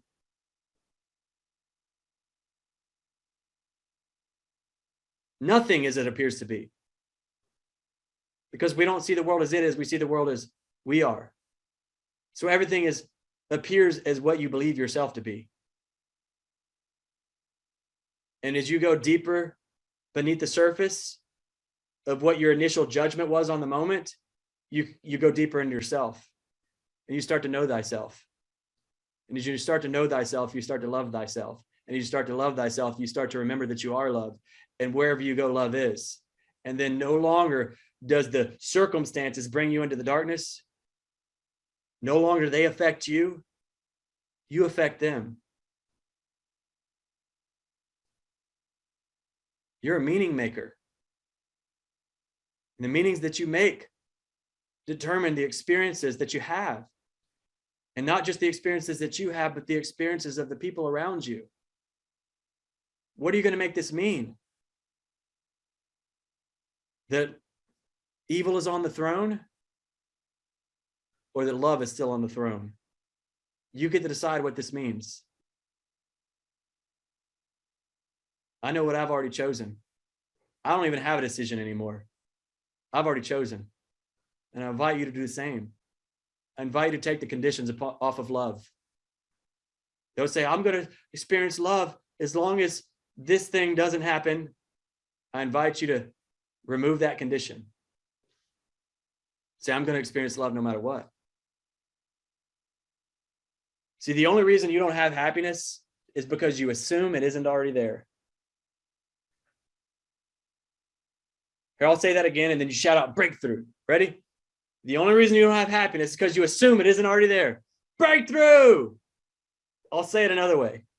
The only reason you don't have happiness is because you have so many rules on what has to happen before you allow yourself to experience love or happiness. The only reason you don't have happiness is because you have so many rules on what has to happen before you allow yourself to experience happiness. I'm only allowed to be happy if all these things happen in my life exactly the way that I want them to do. If everything lines up, especially like the astrology people, oh, look, Jupiter and Saturn and my anus is all together. Now I get to be happy today. Oh, but Uranus is over there now. I'm not allowed to be happy anymore. My stars aren't aligned, so I don't get to be happy today. You are the stars. Everybody say, I am the stars. And when I'm aligned, I get to be happy. It's my choice. And the stars are a reflection of me. And they're going to show me what's in me. They're not going to show me what's in them. They're going to show me what's in me. They're not going to determine what my day. I get to determine my day. I get to choose. So instead of waiting for all the stars to align, for Uranus to be in the right spot, how about you say, today's the day? How about you say, this moment is the moment that you remember? The storm doesn't affect you, you affect it. Storm doesn't bring chaos into you, you bring peace into it. You can literally calm storms. It's who you are. So rather than having all the conditions, all the reasons why you can't be happy. Anybody here ever said, I refuse to be happy until that person apologizes to me? Anybody ever said that? Christine, you never said that. I refuse to be happy until this person apologizes. Damn, you've been awake your whole life, I guess. I did that. I refuse to be happy until this. What about? I refuse to be happy until this person treats me nicer or something, right? Until this person. Nothing. You never did that, Christine. Damn. Shit. I'm a very happy person, but Okay, the blockage I have is in money flow, and I'm releasing that right now. I don't need anything. It's all just coming to me. I'm done releasing. Okay, there you go. Great job. So she's been doing great. She's been living as happiness her whole life, but she's but her fruits of abundance has been slacking. So she's still happy. And oh shit, I just got something for you, Christine. You want to hear this? Oh shit. This now I don't know. No, most people don't need this one, but you need it. You need to replace. Remember when we said, I love to go to sleep without the booby, right? And I said, replace booby with what your thing is. So you've all got your thing. So I'm about to say something to Christine. Find out what your thing is. All right, Christine. It's okay to have happiness. Don't let happiness have you. So sometimes you got to let yourself feel the fire. And if happiness has you, you can't feel the fire. And if you don't feel the fire under your ass, you won't get up and do what you need to do to go create the thing that you're supposed to be creating.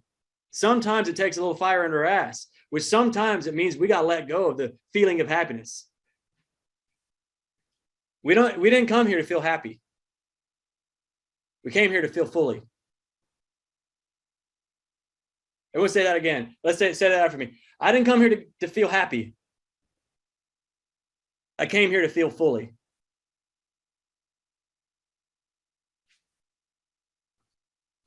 All right, great job, everybody. Let's see. Oh shit, time is a flying. Now time is illusion, and the illusion's running out. That came to me the other day. It was pretty cool. Time is illusion, and the illusion's running out. You know, guys and gals, you all realize that we were coming up on the end of the illusion of time. You notice that it all seems to be speeding up. What took hundreds of years happens in weeks now. Because it's the end of the illusion of time, because we no longer need it, because we're created. The only reason we needed time is because we didn't know that we were creators. We needed a gestation period. We needed time to develop our creator powers. But now the time, you know, we're choosing what we're going to create, heaven or hell, for ourselves. And we don't need time anymore. It's instant. Like we're instantly creating, manifesting the heaven or the hell, whichever one that is that we chose. And so the split has happened where people have picked their paths. I mean, some people I think there might still be some people could hop across, like they could take a leap of faith and get across right now. But for most of the planet, we've already picked our paths. Some people are still letting go of the other path. You know, some people have chosen love, but they're still like, I don't want to let go. You've already chosen it. It's already happening. Your arm's getting ripped off, but you know, it's already done. You might lose your arm, but you're still on the happy train, right? So you're still on the love train. So anyway, all right. Gosh. All right. So my time's illusion, but the clock's ticking and the illusion is running out. So I'm going to go ahead and go into, so how do there's a difference between wanting something and being ready to receive it. So let me show. All right. I'm going to do this. Gosh, I can't, it just got away from me there at the time. All right. So I got to share with you this one first. And then, all right, so the Lion, the Tin Man, the Scarecrow, and Dorothy, they all wanted something. What did the Lion want? He wanted courage. What did the Tin Man want? He wanted a heart, and what did the Scarecrow want? He wanted a brain, and what did Dorothy want? She wanted to go home. So off they go to see the wizard, because if they could get to the wizard at the end of the path, the wizard will grant them their wishes. And so they go through this crazy journey. Let me see, oops, 1 second. Where's my little phrase? Okay, here it is. This is a very important thing that you got to get right here. I asked for strength and God gave me difficulties to make me strong. I asked for wisdom and God gave me problems to solve. I asked for prosperity and God gave me brain and brawn to work. I asked for courage and God gave me danger to overcome. I asked for love and God gave me troubled people to help. I asked for favors and God gave me opportunities. I received nothing that I wanted and I received everything that I needed. Ask and you shall receive. So everything that's showing up in your life is something that you asked for. But it's showing up not in what you wanted. So the lion, what did the lion want? He wanted courage. Now remember, courage is not the absence of fear. It's feeling the fear and doing it anyway. So he prayed, I want courage. What was the answer to his prayers? Anybody know what the answer to the lion's prayers was? It was flying monkeys trying to kill him and his friends. What?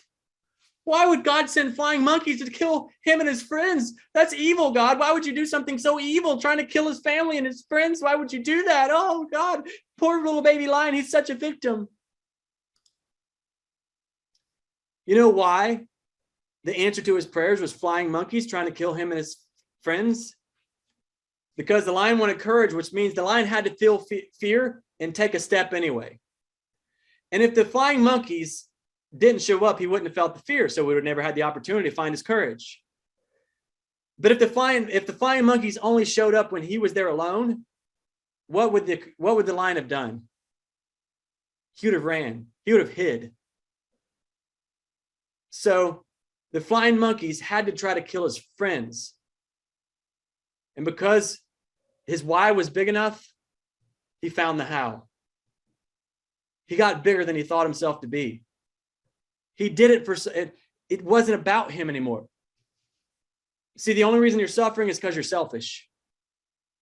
You're making it all about you.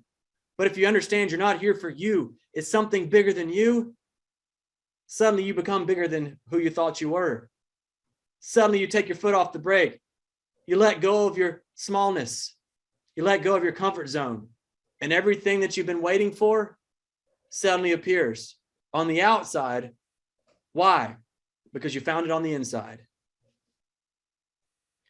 When they get to the end of the road and they find the wizard, what happens? Did the wizard grant them all their wishes?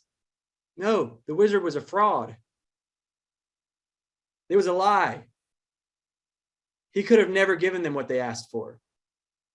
But they all got it. They all found what they were looking for. Where'd they get it? They found it along the journey. It was always in them, and the journey revealed it.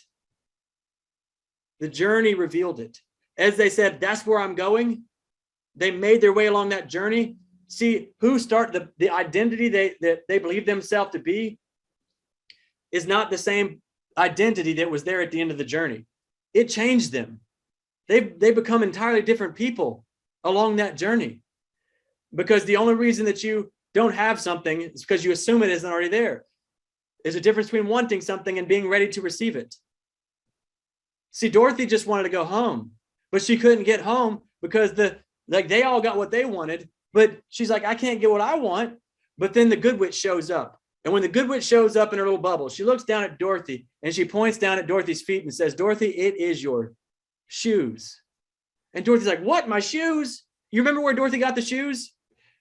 In the very first scene when she entered into Oz. It was the very first scene when she entered into Oz. She got the shoes. See, the problem can't exist without the opportunity. It was always there. And the good witch says, yes, Dorothy, you've always had the power, my dear. You just had to learn it for yourself. And so the good witch says, Dorothy, close your eyes. And Dorothy closes her eyes. And I'll invite everyone here to close your eyes. And she says, Dorothy, click your heels and say there's no place like home. So I invite everyone to click your heels and say there's no place like home.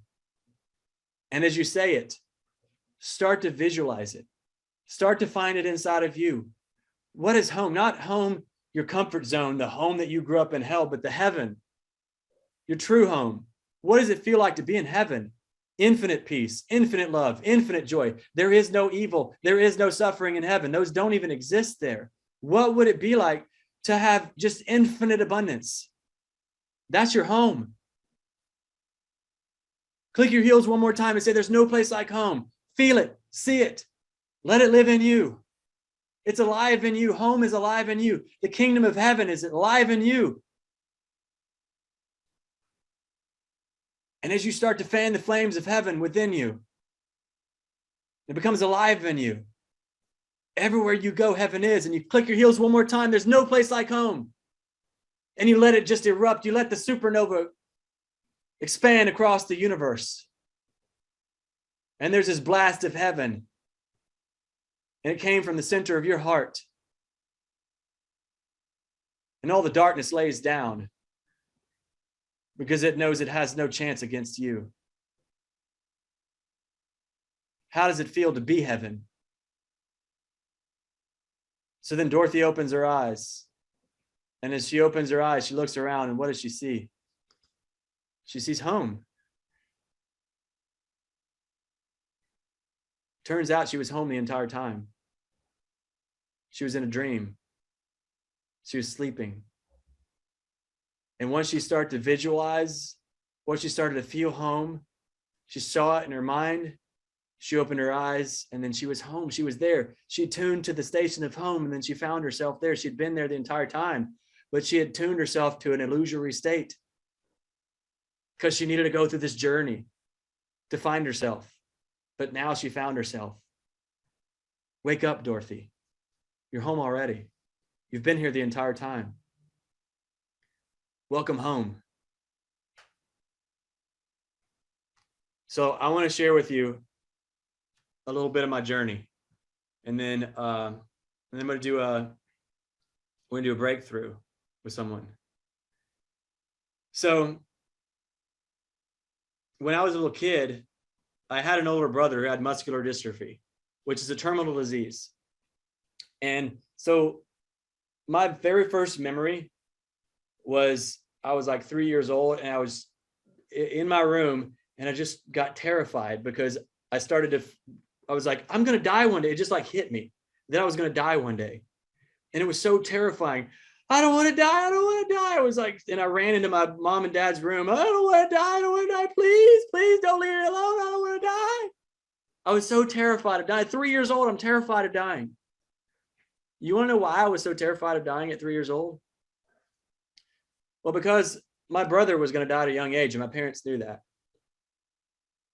And they wanted to prepare me. So they told me, hey, they wanted to be, they wanted to be proactive and make sure that I understood so it didn't break my heart when my brother dies. So hey, he's going to die one day. He's going to die at a young age. So, just be ready, be prepared for that so your heart doesn't get shattered. And so what I learned that day was, one, my brother's going to die. And two, was it a good thing or a bad thing that my brother was going to die? It was a bad thing. A really, really bad thing. In fact, the worst thing that could ever possibly happen to our family. And so from these beliefs that my brother dying is the worst thing that could ever happen to my family, at 5 years old, my parents get a divorce. Why? Because it's just too much for them to bear that their son is going to die. It's the worst thing that ever, and it destroys our family because they're so focused on the worst thing that could ever possibly happen, going to happen. They're so focused on it. It destroys my family. A family falls apart. It's too much for them to bear. But here I am, this little kid. I'm like, you know what? Everybody's suffering in my family so much. Now I got to fix this. And the only way I know how to fix this is just to make my feelings not matter. Because they're already suffering enough. I don't want to add anything to their suffering. If I feel pain and suffering, if I have problems, then it'll just add to theirs. So I'm just going to make sure that I don't matter. My feelings don't matter and I don't matter. And it felt the weight of the world on my shoulders. I was trying to save my family. And then one day when I was 12 years old, my brother was 16. We stayed up late one night, right before Christmas. And we went to Blockbuster movies back when they had those. And we rented some movies. We rented 3 movies. The last movie we watched was called A Nightmare Before Christmas. We watched this right before Christmas. And before I walked into that room, my mom told me, hey, this is the night that your brother is going to die. And the reason that we're staying up late, because we know if he goes to sleep, he's not waking back up. And so we want to stay up as late as we possibly can.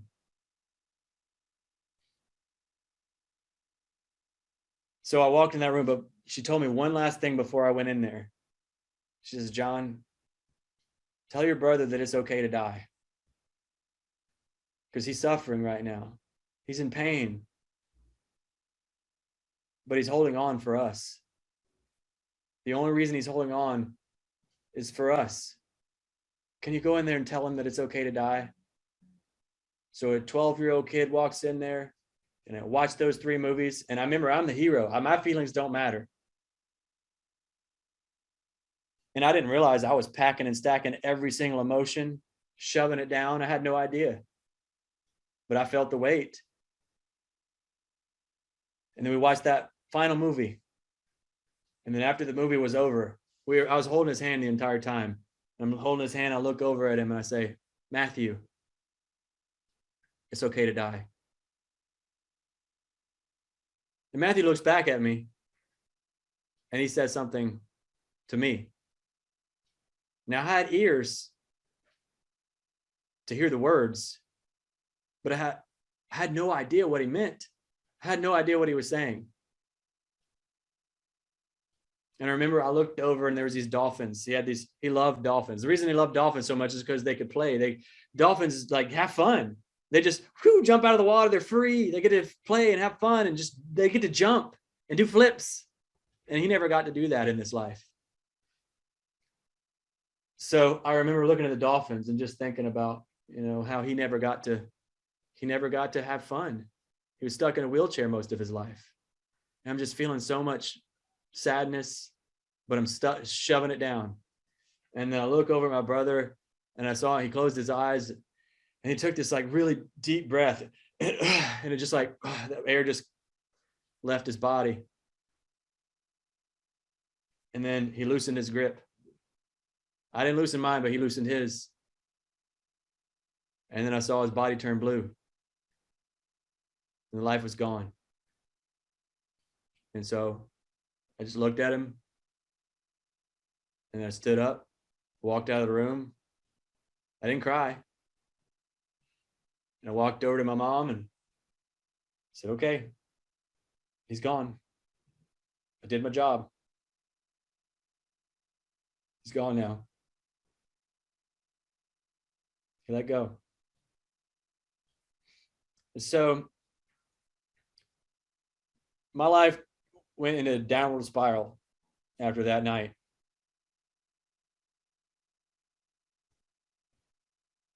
I became a broke, ignorant, blackout, drunk, atheist beach bum. It started with I had never made a B on a report card my entire life till after that day. Then I was making Fs. It was all A's, and then suddenly, in one instant, F's. In one moment, my whole world shifted. You know why it shifted? Because I made some decisions that night. The night my brother died, I made some decisions. You want to know what I decided? I decided, 1, life is meaningless. How could there be any meaning in life if my brother was stuck in a wheelchair most of his, and he died at 16 years old? How can there be any meaning? Number 2, there's no God. How could there be a God? My family suffered. We were ripped apart. How could there be a God? If there's a God, why would he put us through this? If there is a God, I don't want nothing to do with him. And then the third decision is that I had failed love. This was my shot to save my family. The only way to save my family was to save my brother in my own mind. And I failed. I could never fix my family, which means I can never fix love. Love is broken. I'm broken. Everything's broken. And so that's why, because those are seeds that I sowed. What kind of fruit do you think that would produce? A kid with the beliefs, life is meaningless. There is no God. I failed love. What kind of fruit do you think those beliefs would produce? Yeah. A broke, ignorant, blackout, drunk, atheist beach bum. Have you ever noticed when it's time to get a lesson in life, it shows up as a feather stroke at first? It's like, hey, maybe you should get on a different path. But most people don't listen to the feather stroke. So then the nudge comes. And if you still don't get the message, then the shove comes. If you still don't get the message, the 2x4 comes. Has anybody here ever had to get a cosmic 2x4 that wiped out the life from underneath you before you finally got the message? Has anybody here had to get multiple 2x4s before you finally got the message? Yeah, that was my stubborn ass. I had to get beat down over and over and over before I finally got it. On January 1st at 12:15, 15 minutes after the new year, we're partying and I get a DUI. 15 minutes after New Year's, I'm gonna start the year with a DUI, start the year off in jail. You think I would get a lesson there, but no. August 24th, the same year,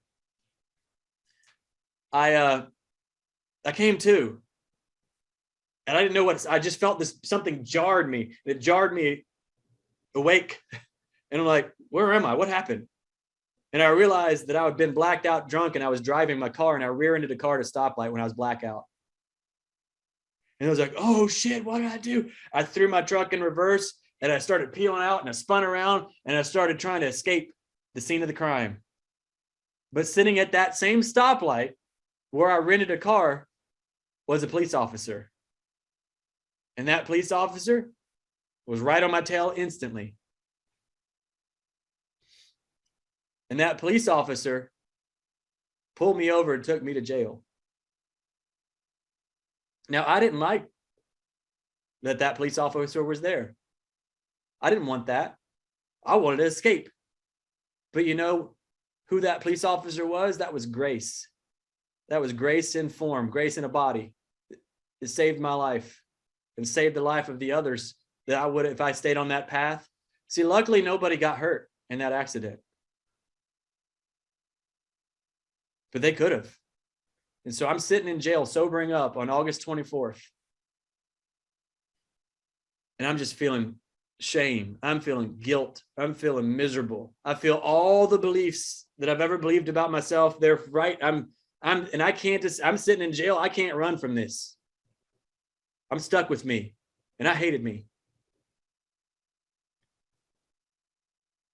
And then in that dark moment, now, one of the things that, so the reason that I know it's August 24th is not because it was the big day that I had the wreck. The reason I know is because it was my mom's birthday. And here I am, this kid that has to be the hero, that has to save my family. And suddenly, on my mom's birthday of all days, I do this. And I've only got one person I know to call, my mom. So I have to call my mom in the middle of the night on her birthday to tell her what I've done. You want to talk about shame? You want to talk about guilt? Oh, I felt it. And I felt it fully that day.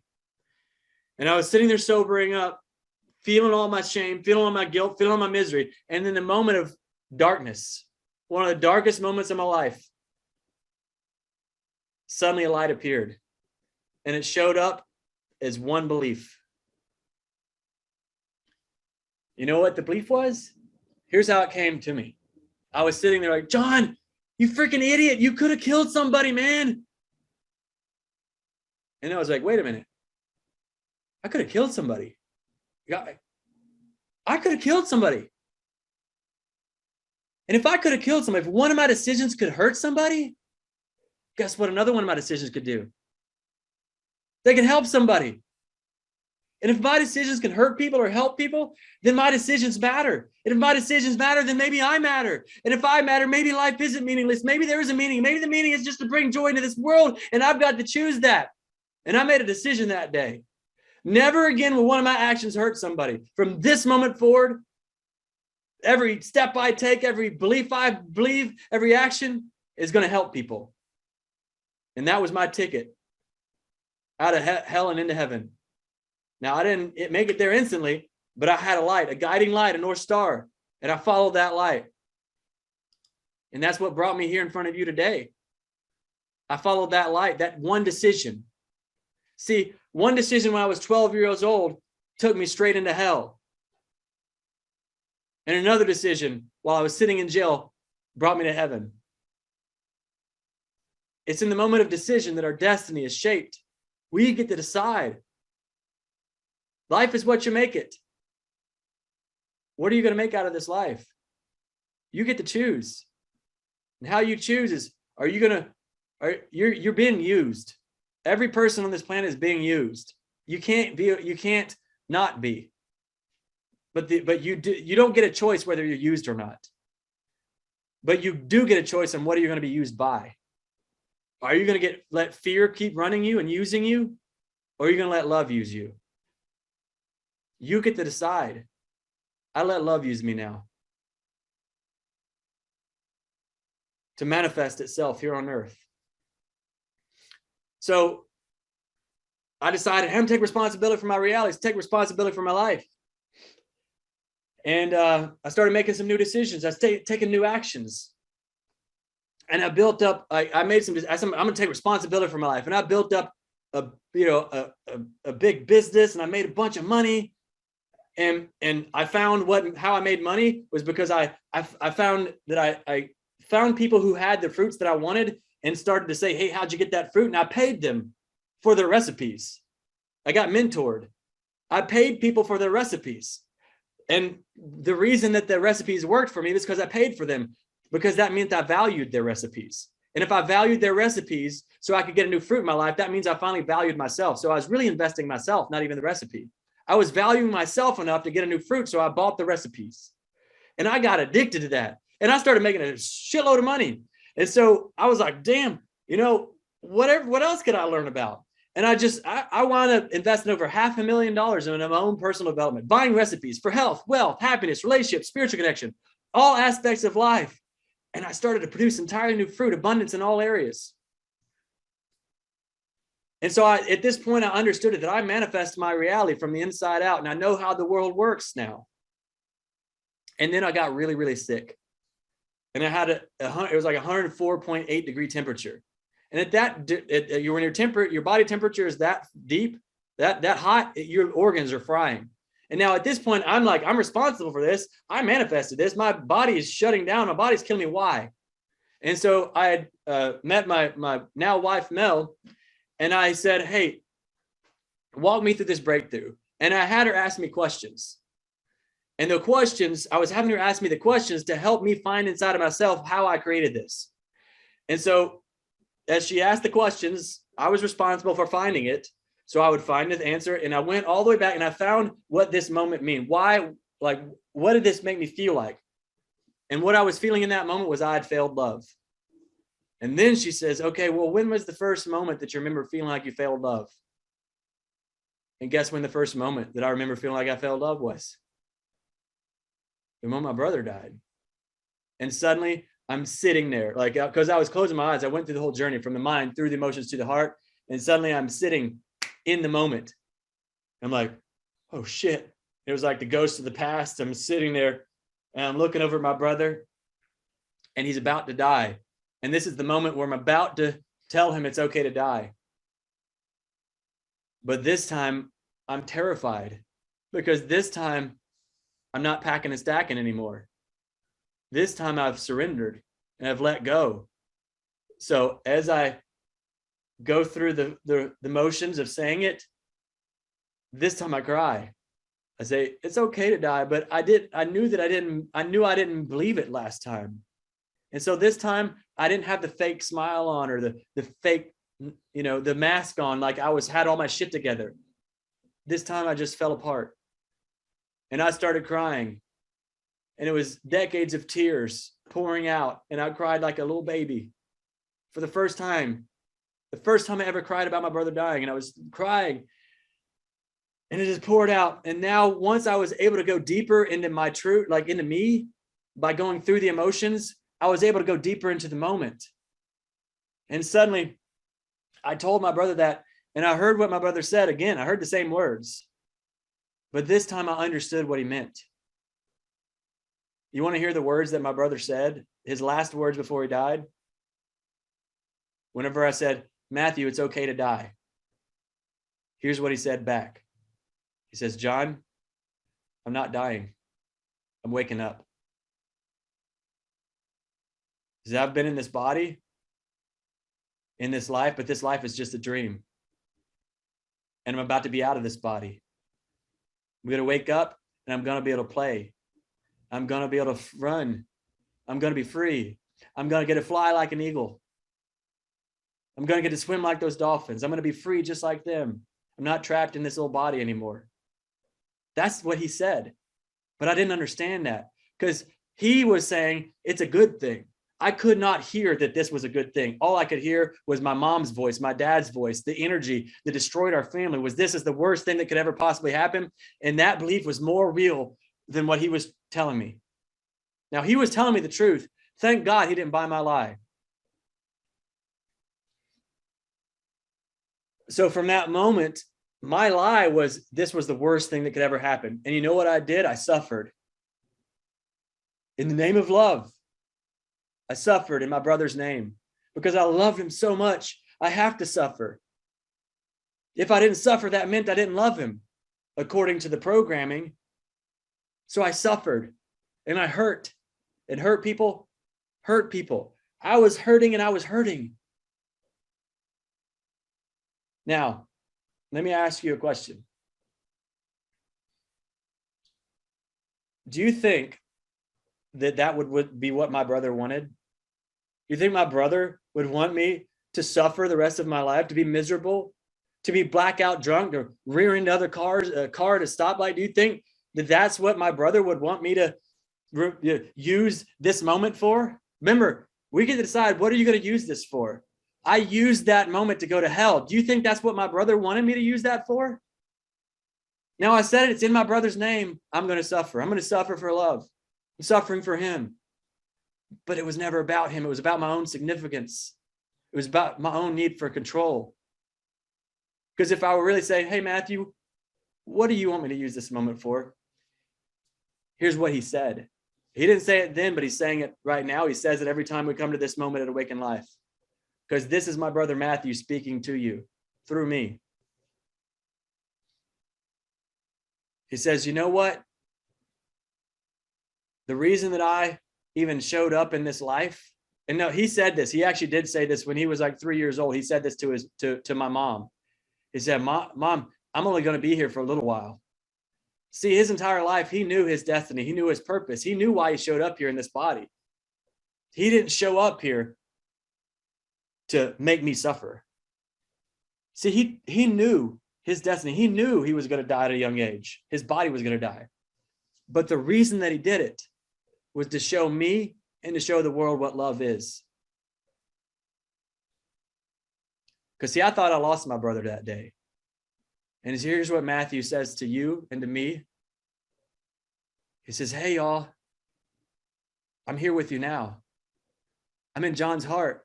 Can you feel me in John's heart? Can you feel how much he loves me? Can you feel how connected we are, how close we are?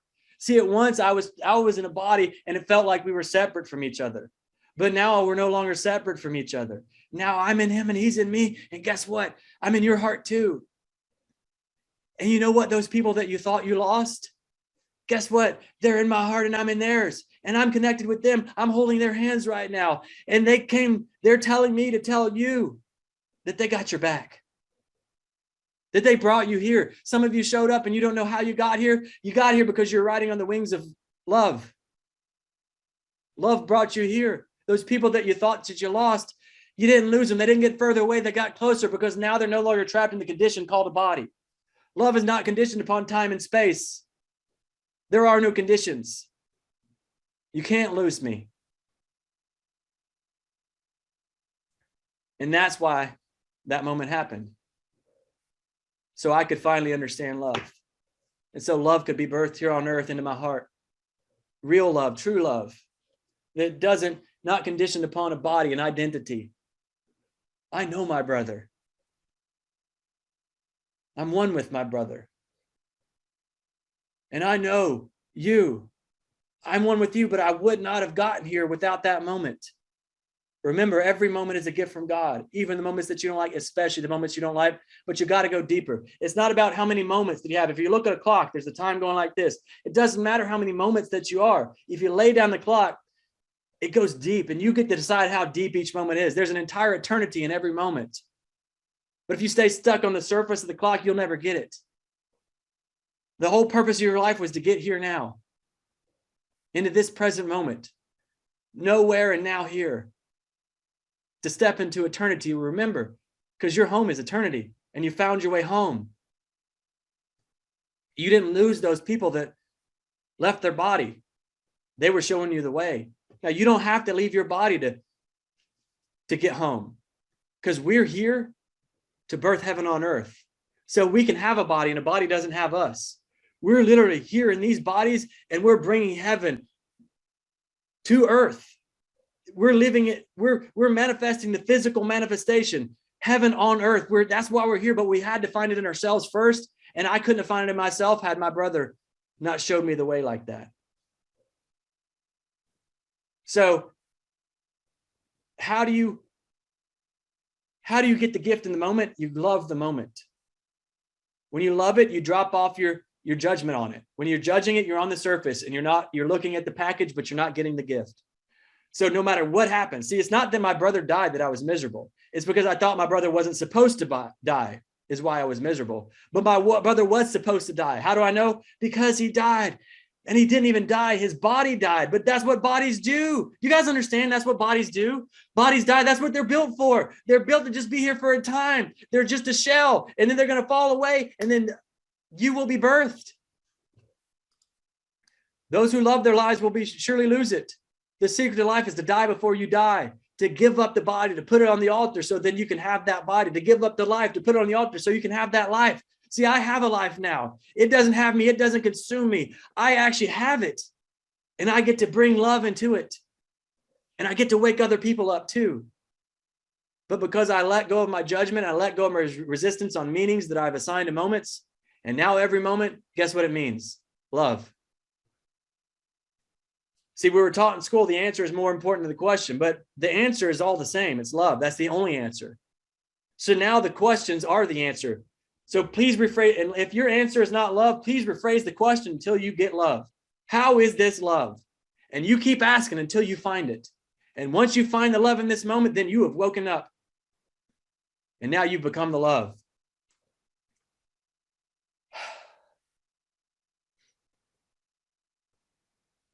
Great job, everybody. So most of the time right here, we do a breakthrough or regression breakthrough, but this time we're going to do something different. We're going to do, this is called the resistance release. Remember, what you fight against, you create. The only reason you don't have happiness, the only reason you don't have love, the only reason you don't have heaven is because you assume it isn't already here. But wake up, Dorothy, you're home already. So what we're about to do is release the fear and release the desire, because they're fighting against each other. The only reason you want the thing is because you assume that you don't have it. You're still trying to get something that's already yours. And then you're afraid of losing it. You can't lose it because it's yours. So we're going to let go of the fear. We're going to let go to the desire, and we're going to step into the truth. So what fear are we going to let go of?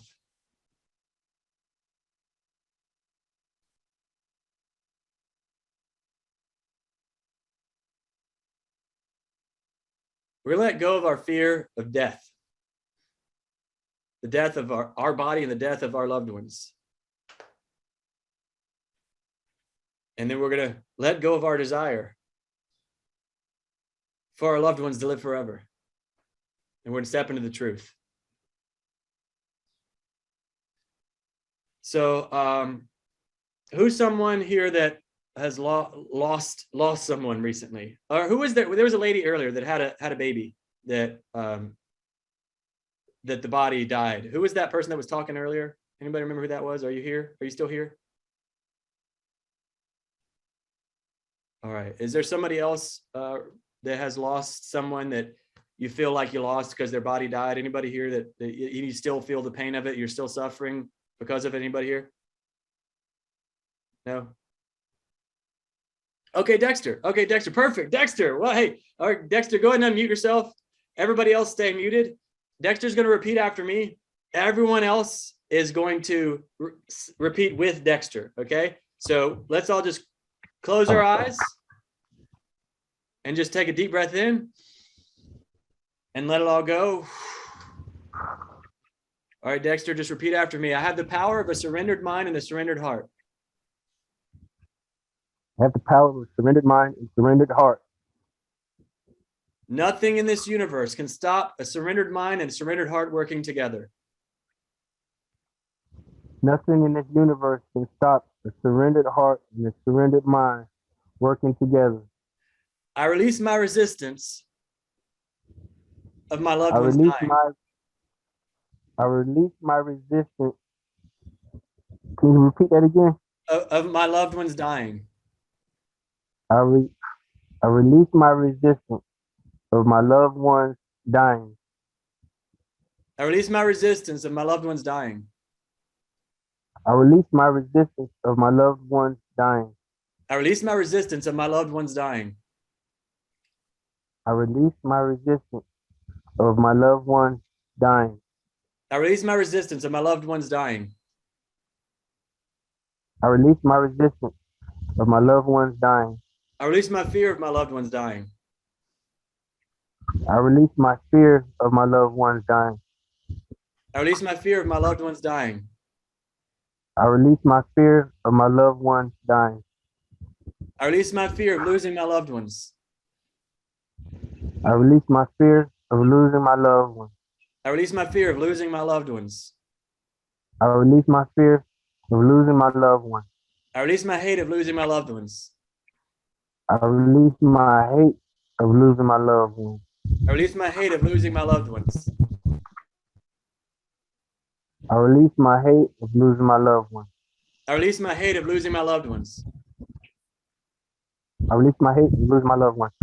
I release my hate of losing my loved ones. I release my hate of losing my loved ones. I release my terror of losing my loved ones. I release my terror of losing my loved ones. I release my terror of losing my loved ones. I release my terror of losing my loved ones. I release my terror of losing my loved ones. I release my terror of losing my loved ones. I release my terror of losing my loved ones. I release my terror of losing my loved ones. I release my desire to be with my loved ones forever. I release my desire to be with my loved ones forever. I release my desire to be with my loved ones forever. I release my desire to be with my loved ones forever. I release my desire to be with my loved ones forever. I release my desire to be with my loved ones forever. I release my desire to be with my loved ones forever. I release my desire to be with my loved ones forever.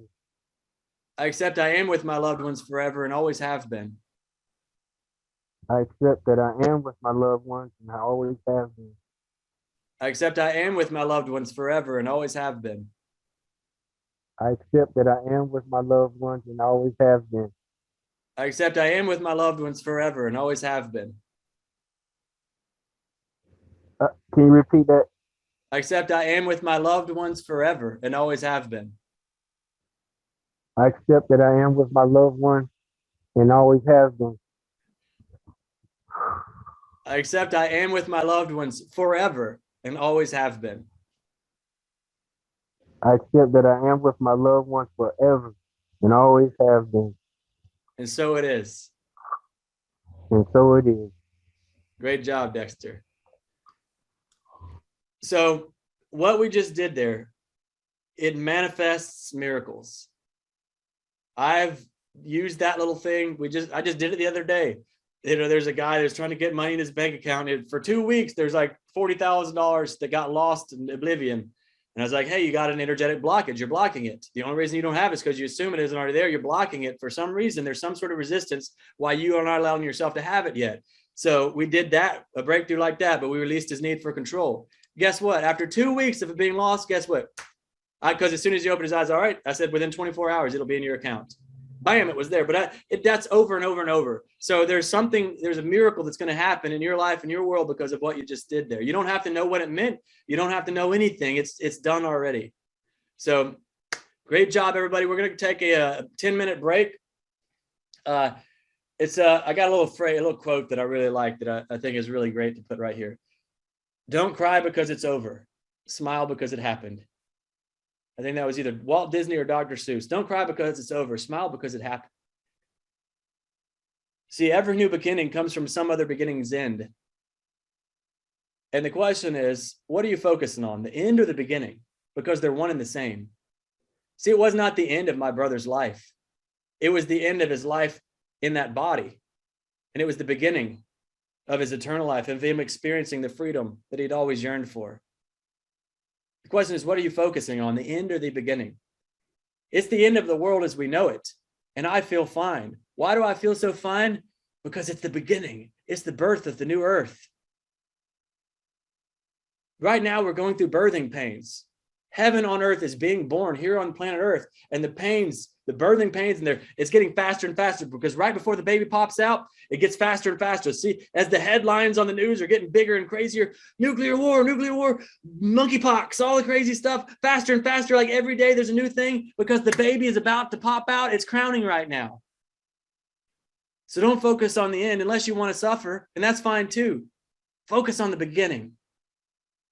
Focus on what's possible, the opportunity. Thank you all for being here through this moment. Thank you for choosing to manifest here in my life, in my world, in this beautiful moment. It's so awesome to have a team of people that are willing to do the work, take responsibility, so we can be the change on this planet, so we can wake this world up. Thank you for being Earth Wakers. So we're going to take a 10-minute break. We'll see you back here in 10 minutes. I love you guys. I appreciate you. We're going to leave this open so there you. We'll have a visionary in here holding a space, and we'll see you really soon. Love you guys.